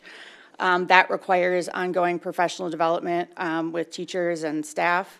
They have a lot on their plate, and you know, we try to do the best we can with training, but as you probably know by now, our amount of professional development time is very small, and the amount of things we have to cover is vast. So there could be some variability as well in terms of that administration. This information is really used to inform instruction. It's not meant to evaluate teachers or students in isolation in that singular data point. It helps us with our tiered intervention system or multi-tiered systems of support and really early identification of students that need additional support. Either, tier 2 would be kind of in small group support. They may have the same skill gaps as other students in the class, or they may have more of a tier 3 need where they need more one-on-one support. And this also helps us identify areas that we may need to do more professional development as a district. So I will walk through a little bit. I know there's a lot of questions about what the data is showing and what it means. So I will walk through that. But first, these are our data beliefs. We have these at the beginning of all of our data slides that really the purpose of showing data is to ask more questions and have robust conversation. And they don't really, not a single data point will give us an answer, even if we really want an answer. We give the screener 3 times a year. It's fall, winter, spring. This is the first year we're mandated to do specific windows per READ Act for our reading screener data. So I'll talk a little bit about a change in our timeline that we had to make due to that. Just a reminder that I've talked about this a lot. As we implement anything new, especially a new curriculum, every single, maybe not every single, but it is a very well-documented situation where we often experience an implementation dip. So just to remind everyone that when we start something new, it takes 3 full years to implement anything. A curriculum, it takes three full years for both students and teachers to get up to speed on how everything fits together and close gaps that may occur during the transition. So just want to keep that in mind. For math, we screen students in K through 9. We also screen students in 10 through 12 as needed. I'll start with kindergarten and first grade. In the upper left-hand corner, you can see the number of students screened over the total number of students that we have in any particular grade level. Any gaps you see there are, it could be a student absence. We try to make them up if possible. It could be a student refusal in the moment. We try our best to screen every single student. You'll see that we got really close this year in most of our grade levels. In the thing to keep in mind with these reports is that the horizontal black line across is on the x-axis is indicating the cut point between students that are on track and students that are not on track. It's a somewhat arbitrary cut point. You can actually change the cut point, so I can go in our system and change where that cut point lands. We use the default one suggested by FastBridge. So somewhat arbitrary, but that's kind of where you'll see the difference between the pink and the purple color.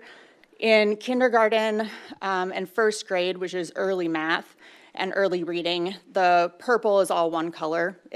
I can go into details if there's questions about why some have 3 categories and some have 4. But any student that is, or the percentages that are above that purple line mean that the student is generally on track per this screener. And then anything below that line in the pink indicates that there's possibly some risk that needs to be followed up on. So here for our math, kindergarten, you can see that in the fall we had 81% of students on track on their readiness to learn grade level content. And then in first grade, we started the year with 71% and went up to 83% in the winter. Director Zumbush, before we get too far into this, I have a question about, again, reading the colors. Okay. When you talked about the cut scores, and I'm very familiar with cut scores for the MCA, When you say the cut struck, when it's on track, what is that comparable to, like a proficiency? Is that 50% proficiency, or how does that, I know we can't compare it to MCA standards, but how does that compare to what level of proficiency are we talking about to be on track in our district? Yeah, so it's not proficiency, it's, it's foundational, so it's screening to indicate whether there's some concern about accessing grade level content. But it's based on national percentiles. So the high risk is students below the 15th percentile, so that would be that dark pink. And I also have, if you want specific numbers of, these are, I also wanted to say these are FastBridge reports. These are not things that we've created. So if there's some frustration with how it's labeled, that's how it comes out of the system. So the dark pink there is students that are below that 15th percentile. In the light pink, that is some risk, and it's typically between the 15th and 39th percentile. And then on track would be 40 and above. In the subjects where you differentiate low risk and on track, that cut there, the on track, or it's called on track for college pathway, is above the 70th percentile. So here, anything in the purple is 40th and above, and that is considered to be on track to be ready to learn the content for the standards for kindergarten. Thank you. Or first grade. Yeah. Any other questions with the way these are set up before we get Since further it's down? related, so Yeah. that benchmark line is at 40%, even in the grades 2 and above where there's 4 color coded? Correct. Okay, because I think on the family reports, we only have 3 categories provided, so where you're showing 4 color codings on the older grades, what are those categories? Like, how would you classify them? They're classified, and I can show you here, there's that light purple and dark purple, and I did receive your question on that. And I looked into it, and they simply state that the family report is really providing a high-level snapshot, and they have chosen in their family report to simplify it for families. So I understand that that's maybe not simplifying it, that we have a different scale on this report. But basically, I think for families, in the family report, it basically shows in one category if you're above that cut line. They're basically saying you're on track, you're good to go. And then below is when there's the specific categorizations for families. So for families, anything above that line, the family report will say that the student is on track in that area. So on these graphs, the dark purple is 40% to what range? 99. Until the light purple. Oh, 40 What's that? to 70. Okay, thank you. Yep. I have a question. Okay. And I don't mean to stop you. I know you're on kind of on a roll, so I apologize for just going through here. But so let's say if we just look at screener math KN1, obviously it's going to vary individually and all that. But if we look at that first graph that breaks down kindergarten and first grade, in the fall, there was a percentage that may need help being able to go on to the next part of that school year so they could keep track. And then you would test them again in the winter, and the winter is tested on new material that they're learning, should have learned, or are at to know who needs help to go on to, let's say, even more advanced math or reading as it goes. So, and you could, just out of curiosity, could you have a student that scored very, very high in one skill set but then didn't get another skill set, and therefore these graphs, which are not supposed to be summative, are averaging them out? Yeah, I think, I guess similar to the finance, learning isn't linear either. So sometimes a student will get kind of caught up in a particular skill area that would, be a problem for a while and then they may not have a problem in other areas. I think about math, you know, you may be really good at algebra and really struggle in geometry. Those are not necessarily exactly the same. So if you're thinking about foundational skills, there might be a student that really understands certain foundational skills but struggle with others. And this is designed to look at the, you know, typical learning trajectory of students, and, you know, a lot of students don't fit in that kind of linear fashion. So, and it also doesn't mean if you're in the pink area, that doesn't mean that you can't learn material. That might just mean that you need extra support, or you need some scaffolds, or teachers may need to help you along in order to access that material. So it doesn't necessarily mean that a student is not going to learn the material. It just means that they may need support in doing that until they understand that foundational skill. Makes sense. Thank you. Go on, I guess. Okay. Okay, so for second and third grade, this is what our data looks like. Also, these are, it says no data to compare on the upper right. That always causes confusion. I can basically design these reports to have up to 5 different time periods in which I pull data. If you don't max out that 5, it gives us that no data to compare. It's very annoying, but it's if I just want to show this year's data in the 2 periods, then it's it has that default. So I'm sorry that that's confusing, but that's what that means. It means that I haven't maxed out the number of time periods that I can when I pull these reports. So again, anything above the line is on track. In the upper grades, in our reporting system and in the teacher's reporting system, they see that differentiation between that dark purple and light purple. On the family report, it kind of puts them together and just students being on track. The major change from kindergarten and first and then to second and third. Kindergarten and first, that's early math. That is administered one-on-one by a teacher or another adult. The second and above is all administered on the iPad, and that is student administered.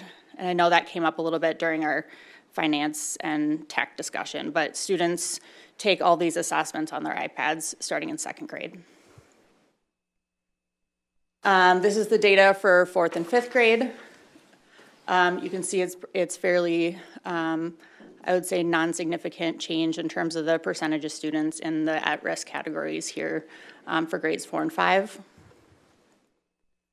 Now we're getting into middle school, 6 and 7. You see that slight decrease. I know we're going to be talking a lot in detail in a little bit about middle school math, so we can go into more detail there. But we might be experiencing a little bit of an implementation dip, although I don't see, it's not a lot, it's not significant. But that might be part of the reason. We also do tend sometimes to see that dip in the winter generally. And then we have 8th and 9th here.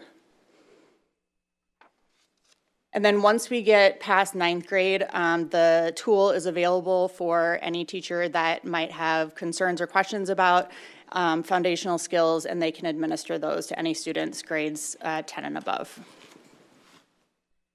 So then when we move on to reading, overall our kindergarten first, that's the aggregate of the early reading, and then the aggregate for A reading, grades 2 through 9 is on the right.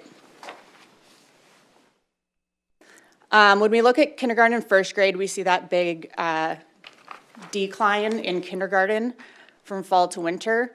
For those of you who have been here for a while, we know what that is, which is good.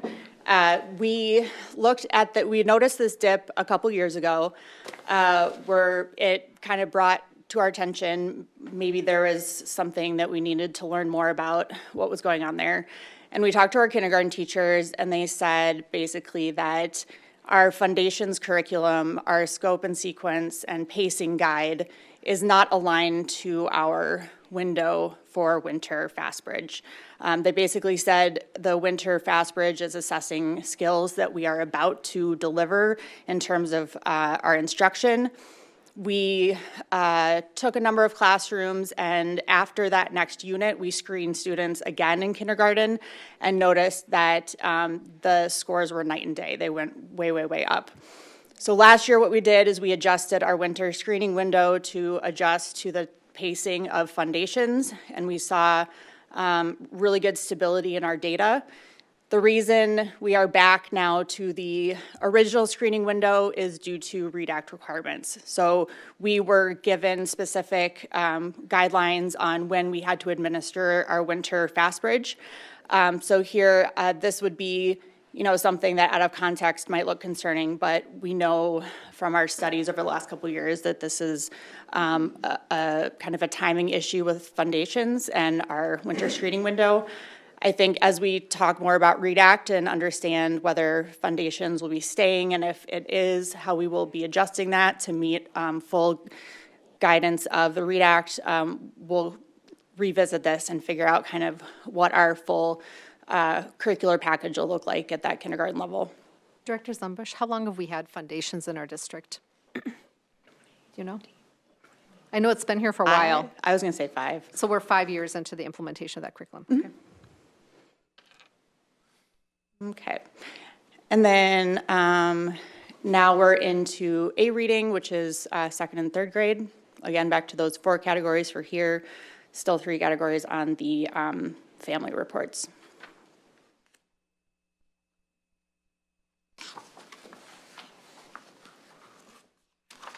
We know with our curricular review that we have some gaps in terms of our knowledge building curriculum, which is the vocabulary and comprehension component that is not currently aligned with the requirements of the READ Act. So that's something that as we do our full literacy review, we will be looking at that vocabulary and comprehension, which is really the focus of the upper grades. Once you kind of get past 2nd or 3rd grade, that really is an important component to reading instruction. And we have a lot of teachers doing amazing work without the materials, but I think we'll be in a much better situation with having those science of reading materials down the line. So I wanted to talk a little bit about what we did with this data. We structured our winter early release to really go over this information and guided teams and teachers and schools on how to look at it and how to develop next steps. And I just wanted to share a couple examples of some of the things we heard as that rolled out. We had a good conversation with a teacher who has done a lot of work to focus on, students that have those gaps and really looking at those with low scores and how to improve those scores. And this, after this professional development, she really talked about how it was important to look at the growth that students were making regardless of the category they fell into. There's a lot of different ways you can look at this FastBridge data. This is just the overall percentiles, but you can also look at students' growth, and you can look at their growth based on their START score. So we want every student to grow regardless of where their START score is. So it's a more nuanced look at data to really understand, are we making growth with all students regardless of where they started and regardless of what category they're in. We also had a school that did a really nice job looking at their winter FastBridge reading data and looking at how it overlaps with the current OLA training that they're getting through Science of Read or through the READ Act. That's something that all of our elementary schools are going through now. And so that school really looked at the trends in their FastBridge data and how it aligns with what they're seeing in the classroom. And then also how they can incorporate the components of their OLA training into what they're seeing in their FastBridge data. And then they also talked about action steps or areas that they want to focus on moving forward based on their data and their OLA training. And that was something that teams did individually as teams, and they came together as a school and talked about that overall. And then another example is a team noticed that their students weren't scoring as high as they wanted to on math fact fluency. So they took a look at their Bridges materials and noticed that the main areas where that fact fluency is being built is during workplaces.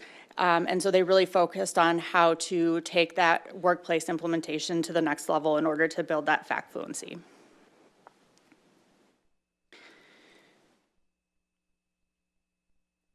So that's about it. I know there was a couple other questions as well that came in, but if anyone has any questions about Winter FastBridge data or how it's been used, I will try my best to answer them now. Yeah, I had sent in one more, thank you. I know this is like half the data, right? So we don't have the CBM math and the auto reading scores. I don't know if these are easily produced reports that you can just spit out, but I would love to see that. I know that's like the math facts and the phonics and the fluency side of the test, right? Those are, so A reading and A math and early reading and early math are the ones we typically present because those are kind of a high level measure of overall math and reading. The other ones that you mentioned are very specific. So CBM reading looks at print concepts, phonological awareness, phonics, and word recognition. Auto reading looks at decoding, word identification, and comprehension.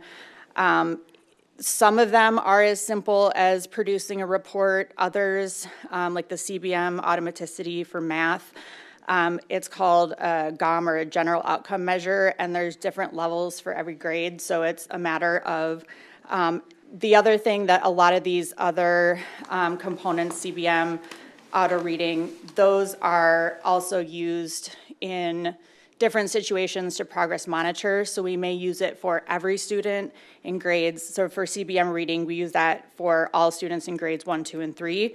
For grades 4 and above, we use that as needed, and that's up to the teacher, the teacher's discretion on whether they need to track that progress.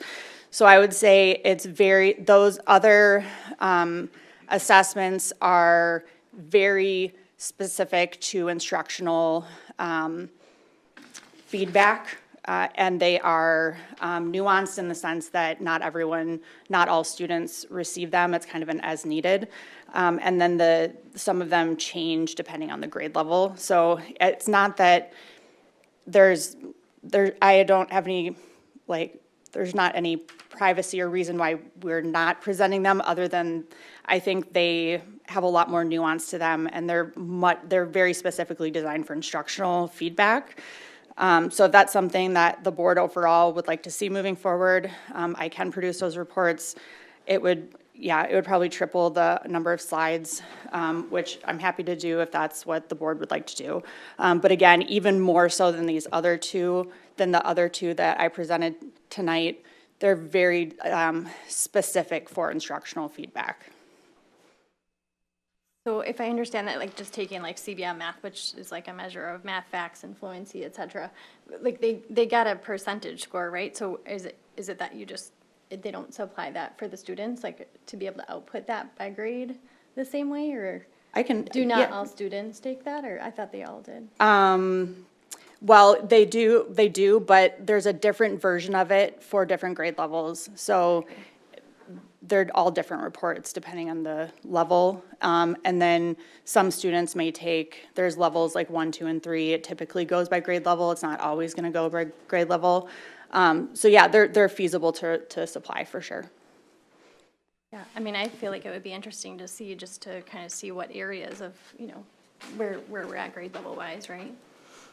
I don't know if anyone else cares. But. Well, this would be, to me, would be a perfect example of some of the things we've been talking about, maybe starting to do in the future, which is pre-recording these presentations so that we have the information ahead of time, and it's a much more high-level discussion at the board table instead of taking an hour here.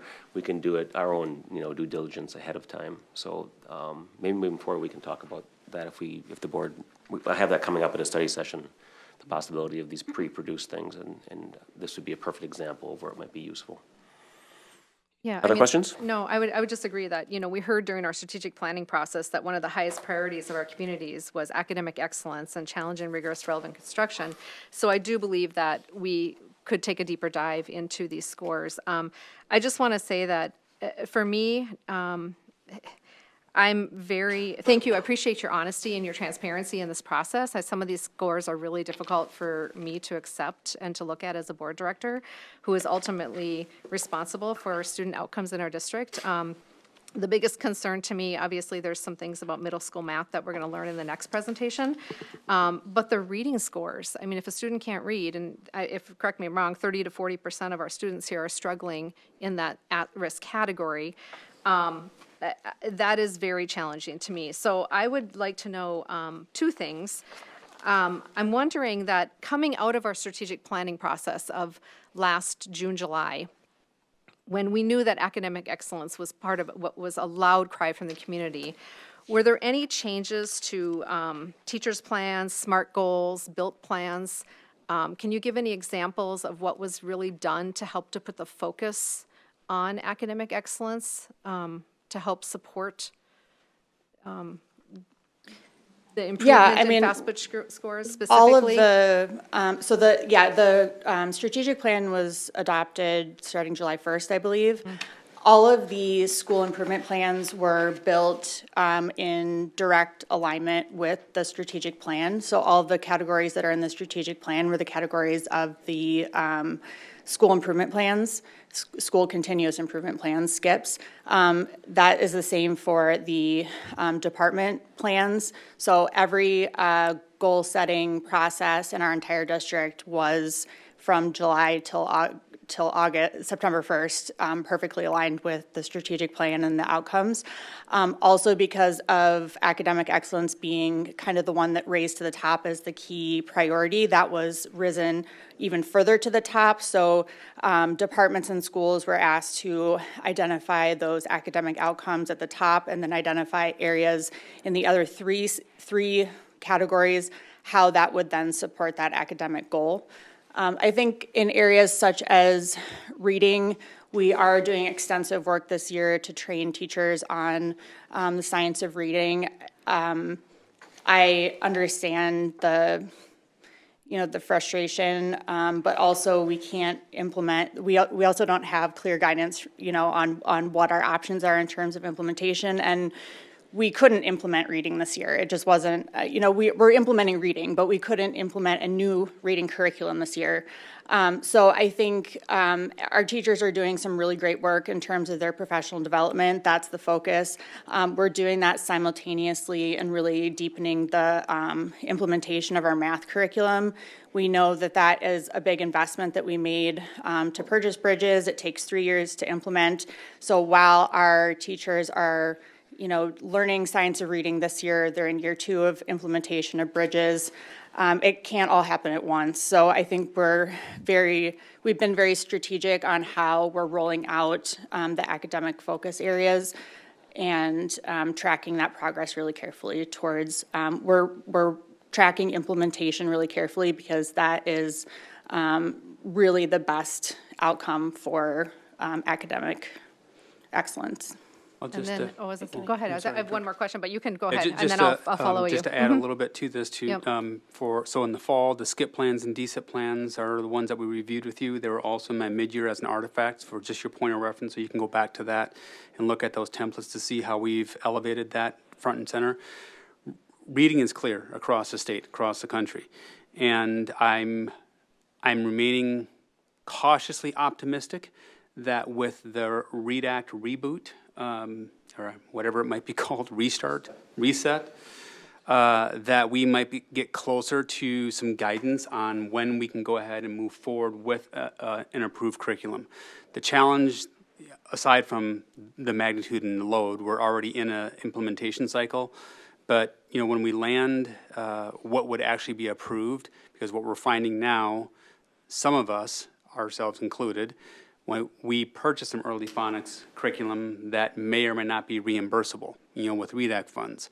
And so once we don't want to go out and purchase new curriculum materials until we absolutely know what's going to pass the sniff test with MDE. So we're cautiously optimistic that with this rewrite, we're going to get more clarity that we can go ahead and then go into the market space and start looking at options for an overall comprehensive literacy curriculum for our district based in the science of reading. Thank you. That actually tees up to my second question. So, we all felt really good about Foundations. It's been around for a long time. It's an excellent curriculum. We're hoping that we don't have to change based on MDA mandates. So if it's an excellent curriculum, then what is contributing to the declining scores? Have you been able to identify what's contributing to the scores? Can you speak to where you're talking about declining scores? all through our reading scores. They're all from winter from fall to winter. Pretty much every single grade was declining. And so what is contributing to that? Is it, I don't know. I'm not an educator. I can't say. So here I'm seeing the kindergarten dropped, which we knew was the timing issue. First grade was up a little bit, second grade up, third grade even, and then fourth you see some decline. So again, foundations is in that foundational reading part of the science of reading. One of the gaps that we have in foundations is phonemic awareness, which is one of the foundational pieces. So basically there's, the reading rope has, I'm thinking off the top of my head, around 8 components. Foundations has a number of them in one of the sides. So there's the foundational skills and there's the knowledge building skills. Foundations hits almost all of them in the foundational skills. It has some gaps in terms of phonemic awareness, and we're aware of that. As you go up in grades, we're lacking in the vocabulary and comprehension components. So that's why I think you're seeing a little bit, once you get into like that 4th and 5th, why we're seeing a little bit of a drop there. But in the lower grades, other than that kindergarten, it's looking around the same as it has been, which is Not great, because it's right above, if that cut score is 40%, then, I'm not trying to paint a terrible picture. I'm just saying I would have expected these to be higher. It's a both and. So foundations doesn't carry the comprehensive approach of literacy. So it's one aspect of it. So until we get that component, which will be coming with what will be approved, we're only doing a portion of the strands that Dr. Zumbush just mentioned. So while we're holding time and slight improvements, in some of our younger grades, we need that comprehensive literacy curriculum to round everything out. And So we don't supplement with that? Our staff do supplement materials, but not all the materials that we are having and getting trained in are premised in the science of reading. So it's going to be a complete shift of what we're seeing across the entire state, because everyone is sitting in the same space relative to what their patterns have been and just kind of flat. And so that's where there's big investment here in our state of Minnesota has been around the READ Act so that we can bolster that across the board. So yes, I think our staff are bringing in additional supplemental materials where they can. And if I'm bringing in something that might be different than what you're bringing, we don't have this comprehensive literacy curriculum that can hold it all that's rooted in the science of reading. So that's the missing element, I believe, Director Atkinson, which is the biggest elephant in the room right now that we're all clamoring for and just wanting to move forward in. Okay, In I addition appreciate to your the timing of the transparency with test. that, so I'm thank sorry, you. Dr. Thomas, in addition to the timing of the test. What's that? I'm In sorry. addition to the timing of the test. That's the kindergarten aspect. Okay. That was, we already acknowledged that anomaly, but Okay. just in general, every grade is subject to the question at hand, which is why there's been this push from districts to get this READ Act where it needs to be so that we can go to the market to get the missing components of our comprehensive literacy curriculum. Director Johnson? Director Zumbush, this kind of goes off of Director Mason's and some of the questions that I asked as well. With those other slides, would that also show, once we get science and reading, READ Act, all those, would that show if the future curriculum is having improvements in all of these areas as well? Because you mentioned some of the phonics things, right? Vocabulary recognition, those types of things. Would that show that what we're choosing is making improvements in all of these areas? I would say possibly, with the caveat that implementation takes 3 years. So if we are, Understand. Yep. so if we're starting with a new curricular resource, or we're trying to supplement foundations with a new phonemic awareness supplement, we may not see that right away because there is a lot that goes into implementation. Obviously, we would like to see it immediately. We all would, but that's not usually the case when you start something new. Correct, yeah.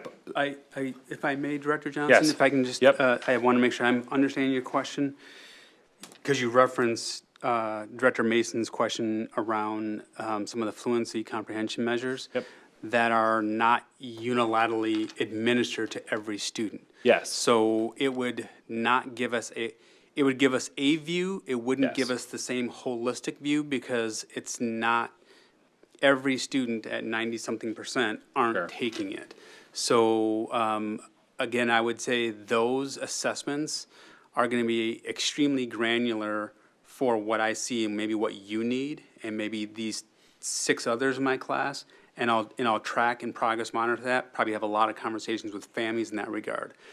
But unless we choose, from a timing standpoint, to administer another round of assessment suites with 2 or 3 other measures, which again now is going to become a testing time frame issue out of instructional time, that data wouldn't be universally kind of generalizable because we wouldn't have enough end counts in there to say, yep, it's making a difference. We can talk about it from an intervention standpoint. I think that's where it's best used. Okay.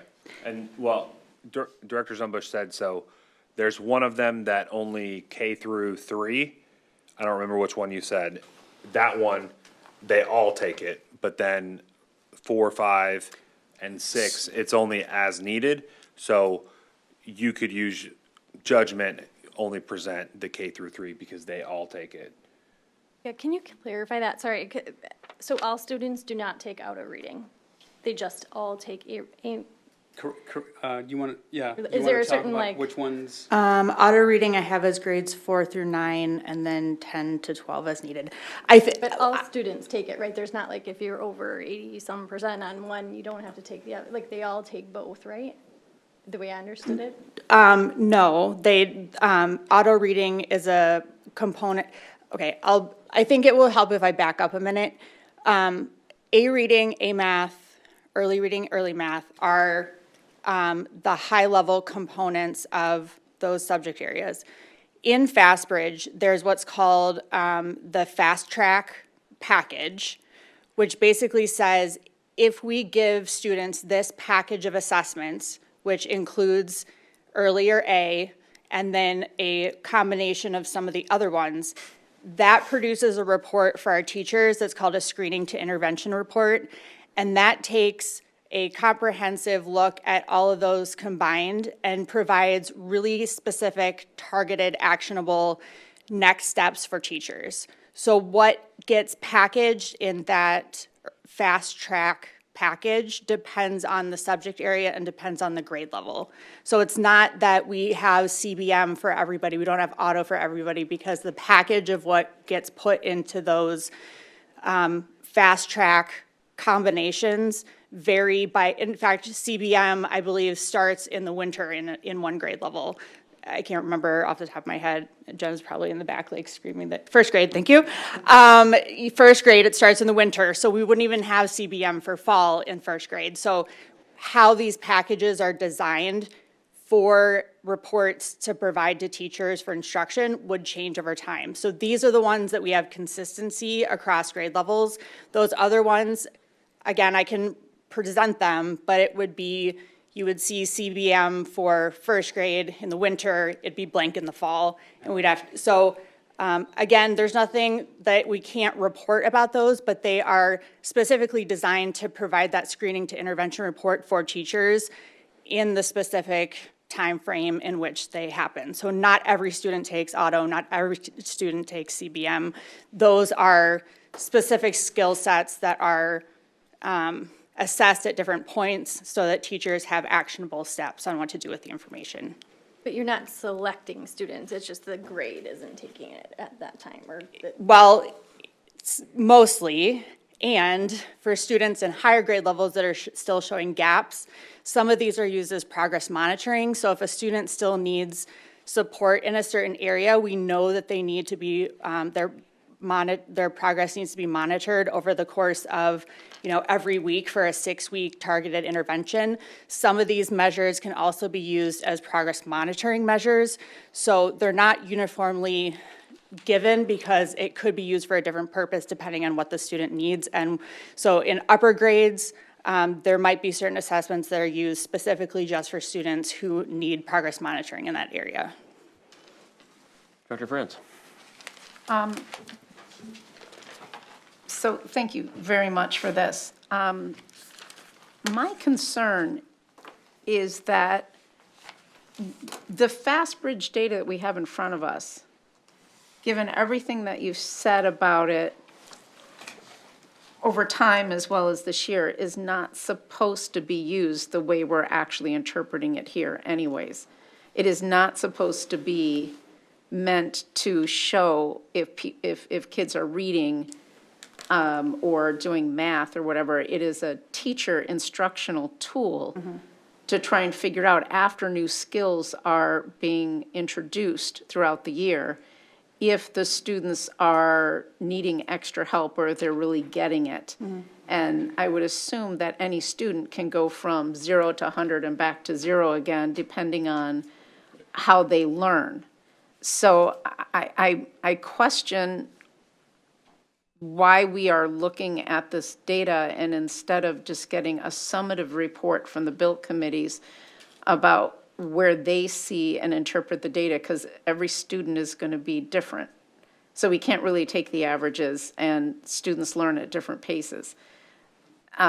So I just question using formative data and a summative report by a whole grade level. Is there perhaps a better way for there to be metrics on how to understand, sort of like a financial report of where, if we're on track to meet the end of the year, if we have the resources potentially to do the interventions, or if the instructors are learning enough about what they need to adjust in the curriculum. Now, and this is just my experience as a parent, I can tell you that every grade level seems to have its own little culture too. Sometimes you have, classes as a whole that tend to behave a certain way across a whole grade, et cetera, and whatever. So I would assume that the instructors would understand how to normalize that. But I don't know how easy it is. I mean, we can't say, if I'm introducing a new skill, and let's say one student doesn't get it at all who normally excels, and they happen to increase, let's say, a purple percentage, that doesn't really tell me where they're going to be after a couple more, instructional help happens, and then all of a sudden they get it and they jump over the hump. And then the spring, from what I understand, tests yet new skills. So I guess, is there a better way for us to understand and gauge the progress we're making towards that academic excellence throughout the year?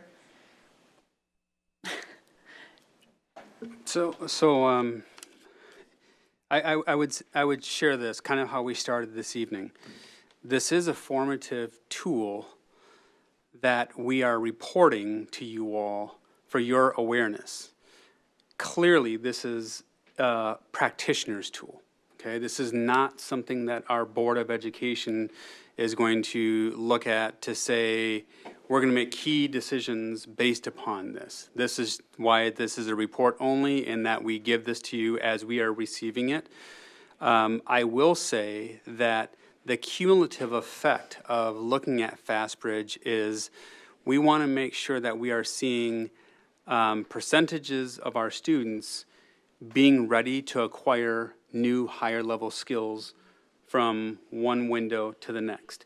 And to a couple of your points, and Dr. Zumbush mentioned this as well, there could be a particular unit or a particular course, if I'm in secondary, algebra versus geometry, that I knock it out of the park, with algebra, but maybe geometry gets too abstract for me and I just disconnect and I go down.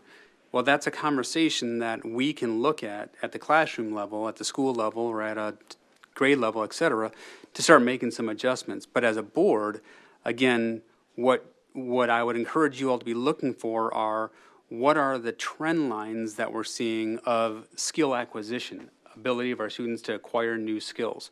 And I think to comments made earlier about, well, what are our teams doing with that, which is part of what we'll talk a little bit about, with a math update, that's where the real magic begins to happen. But I think for us, in our transparency to the board and to our community, we want to show generally, at the aggregate level, how our grade level is doing with their ability to acquiesce with that new skill attainment. Knowing there will be peaks and valleys in their learning journey, because it's not linear, as a couple of you mentioned as well, to the budget. But that's what I would just encourage you all to be looking at with regards to this data. Then our state benchmark obviously is our MCAs, Minnesota Comprehensive Assessment, to see what is that summative. And so this is an assessment for learning. MCAs are more of an assessment of learning. And so that's where I think we can begin to look at those benchmark proficiency measures year over year. And again, a cohort, I think you just named this too, or one grade band might be a tough grade band that year, right? So next year's fourth graders compared to this year's fourth graders might be better connected, engaged, so their scores are higher because you're not necessarily comparing the same cohort. You'd have to look at fourth to fifth. But then your skill levels are different. We're assessing higher skill levels, so it's not a true apples to apples comparison, which then goes back to our legislative platform about, do we have the right assessment suites in this state that's truly capturing the learning of our students? And there are many who are saying, I'm not sure we do.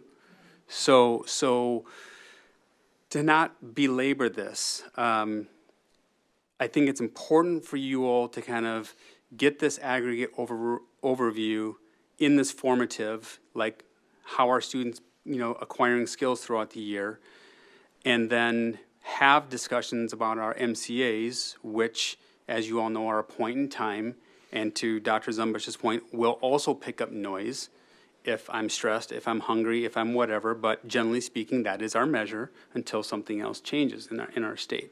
So I offer that for your consideration in this dialogue tonight, as well as any futures that we have around FastBridge. There really isn't another tool that we could give to the board other than this is your situational awareness, non-action, but probably a lot better managed also with some of you when you've asked individual questions or some sit-downs. I know a couple of you had a huddle as well. So I think that's probably more beneficial in general, but we want to make sure that we are sharing where we're at, with this. Because I think you all have asked some great questions tonight, which is getting to some of the crux of the issues that we're looking at comprehensively of why are students in our district and generally speaking in our state not performing with regards to, literacy and math skills, and how are we responding to that? Right at the tail end, you made the point that I've been thinking about since we discussed earlier this week around this. My frustration as a board member is exactly what you're talking about, and what Mary was talking about is I'm dying for an accurate snapshot in time that we can share with our community, because my first meeting when I got back on in October was all about the frustration of the MCAs and how disconnected they are from standards and everything else, and do they really paint an accurate picture? And the consensus was probably not. And it's nobody's fault, but that's my frustration as a board member, is I find it hard to believe we don't have an accurate normed assessment that we can take to our community and say, this is how our kids are doing. That's my frustration. And so to your point, is there a better way we can get this information? I would love that. Well, we have to have something. And that's the hard part. We spend many hours, our teachers Right. do, assessing. In fact, I've heard a lot of complaints from teachers of all we do is spend time assessing kids, and I'd rather just teach. And so, what is the magic answer? And do we need to, I personally, as a board director, I'd like to see an academic update every month. I'd like to take a deeper dive into this. I'd like to look at it by school. And then it's really not our job to really, as a board, to understand the why of the implementation of what's going on in the district. But I think as a board, we have every right to ask, what are the solutions that these teachers or the admin are bringing forth to help support our teachers and our learners within our district? That's what I'm looking for as a board director, and that's why I asked the question, what are they doing? Is it less iPad time? Is it less SEL? Is it less, what is happening in the classroom that's different than what they were doing last year to help our learners succeed? I understand. Any other comments? No, I would just say that I appreciate everything that Director Zumbush has done. Obviously, learning is not linear. Doing it monthly is not going to help the situation. But I would just ask that if we don't have a metric, that we actually get, the triumphs and struggles of our educators, so that we know we're allocating the resources for that intervention, and also helping those students that are doing well to continue to do well. And potentially that's not a factual piece of data we can ever pull to, because it's too involved and contains too many variables, especially in the situation that a student or a cohort may be in, et cetera. But since they talk about this already at the BILT, and they're doing it at the individual student level, that maybe just getting that together would be a little bit more informative. And also, if we are struggling, like, when the new math standards come in, the new science standards come in, things like that, if they are struggling, if we're doing our job as a board to make sure that they have the help and support that they need, in order to make sure that students are graduating from each grade with the necessary skills. Well, and again, as a reminder, in terms of our school resources, we have reading interventionists that work at K3, K2. Third, fourth, and fifth, we do not have reading interventionists. That is something that teachers have to do during class and while they're managing other things, and we do not have math interventionists. So from a resource standpoint, just wanted to bring that forward again, that kindergarten first and second reading is the only area where we have specifically allocated interventionists. So that is another factor that just wanted to put forth. Director Zumbush, Mm-hmm. Mike, with that comment that you just made, that there's intervention specialists K through 2, is that something that is necessary for other grades? Is that something that So, Director Bolian, this is a conversation I've had with many BILTs in my BILT tour on the second half of the year.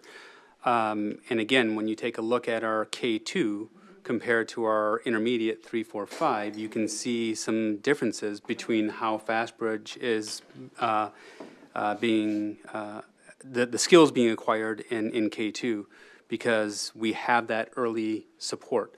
So I am hearing consistently across many of our schools, having that intervention support at other grade levels, multiple grade levels, would be absolutely critical. Because when I'm thinking, like, I appreciate all of the information in the reports. We spent time together during the week. Like, I appreciate all that you've put into this. And the thing that keeps stirring in my mind, honestly, is, kind of goes back to the academic achievement MSBA conference that you and I attended, Dr. Thomas. As a board member, I'm thinking, what information do I need so that we're directing in a way that best supports our students? And so while you have spent so much time, and I'm so grateful for it, that this last sentence that you said is what I need to know, really what I need to know, because how do I help, how do we make the decision to make sure resources are being put there? Or, so I'm thinking of, like, what do I need for governance? And so, I really appreciate understanding that where our intervention lies and where it may be needed. And then I think that's the board discussion, right?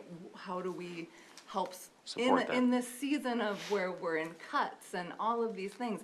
How do we do that? And I think I feel like maybe where I want to have further conversation. All right. If there's nothing else, thank you, Dr. Zumbush. And we will, I'm going to suggest a 5-minute little recess here. Thank you. Director Atkinson beat me to the punch. About that now, if you want. I'm just gonna. Back here at 8:23. Thank you.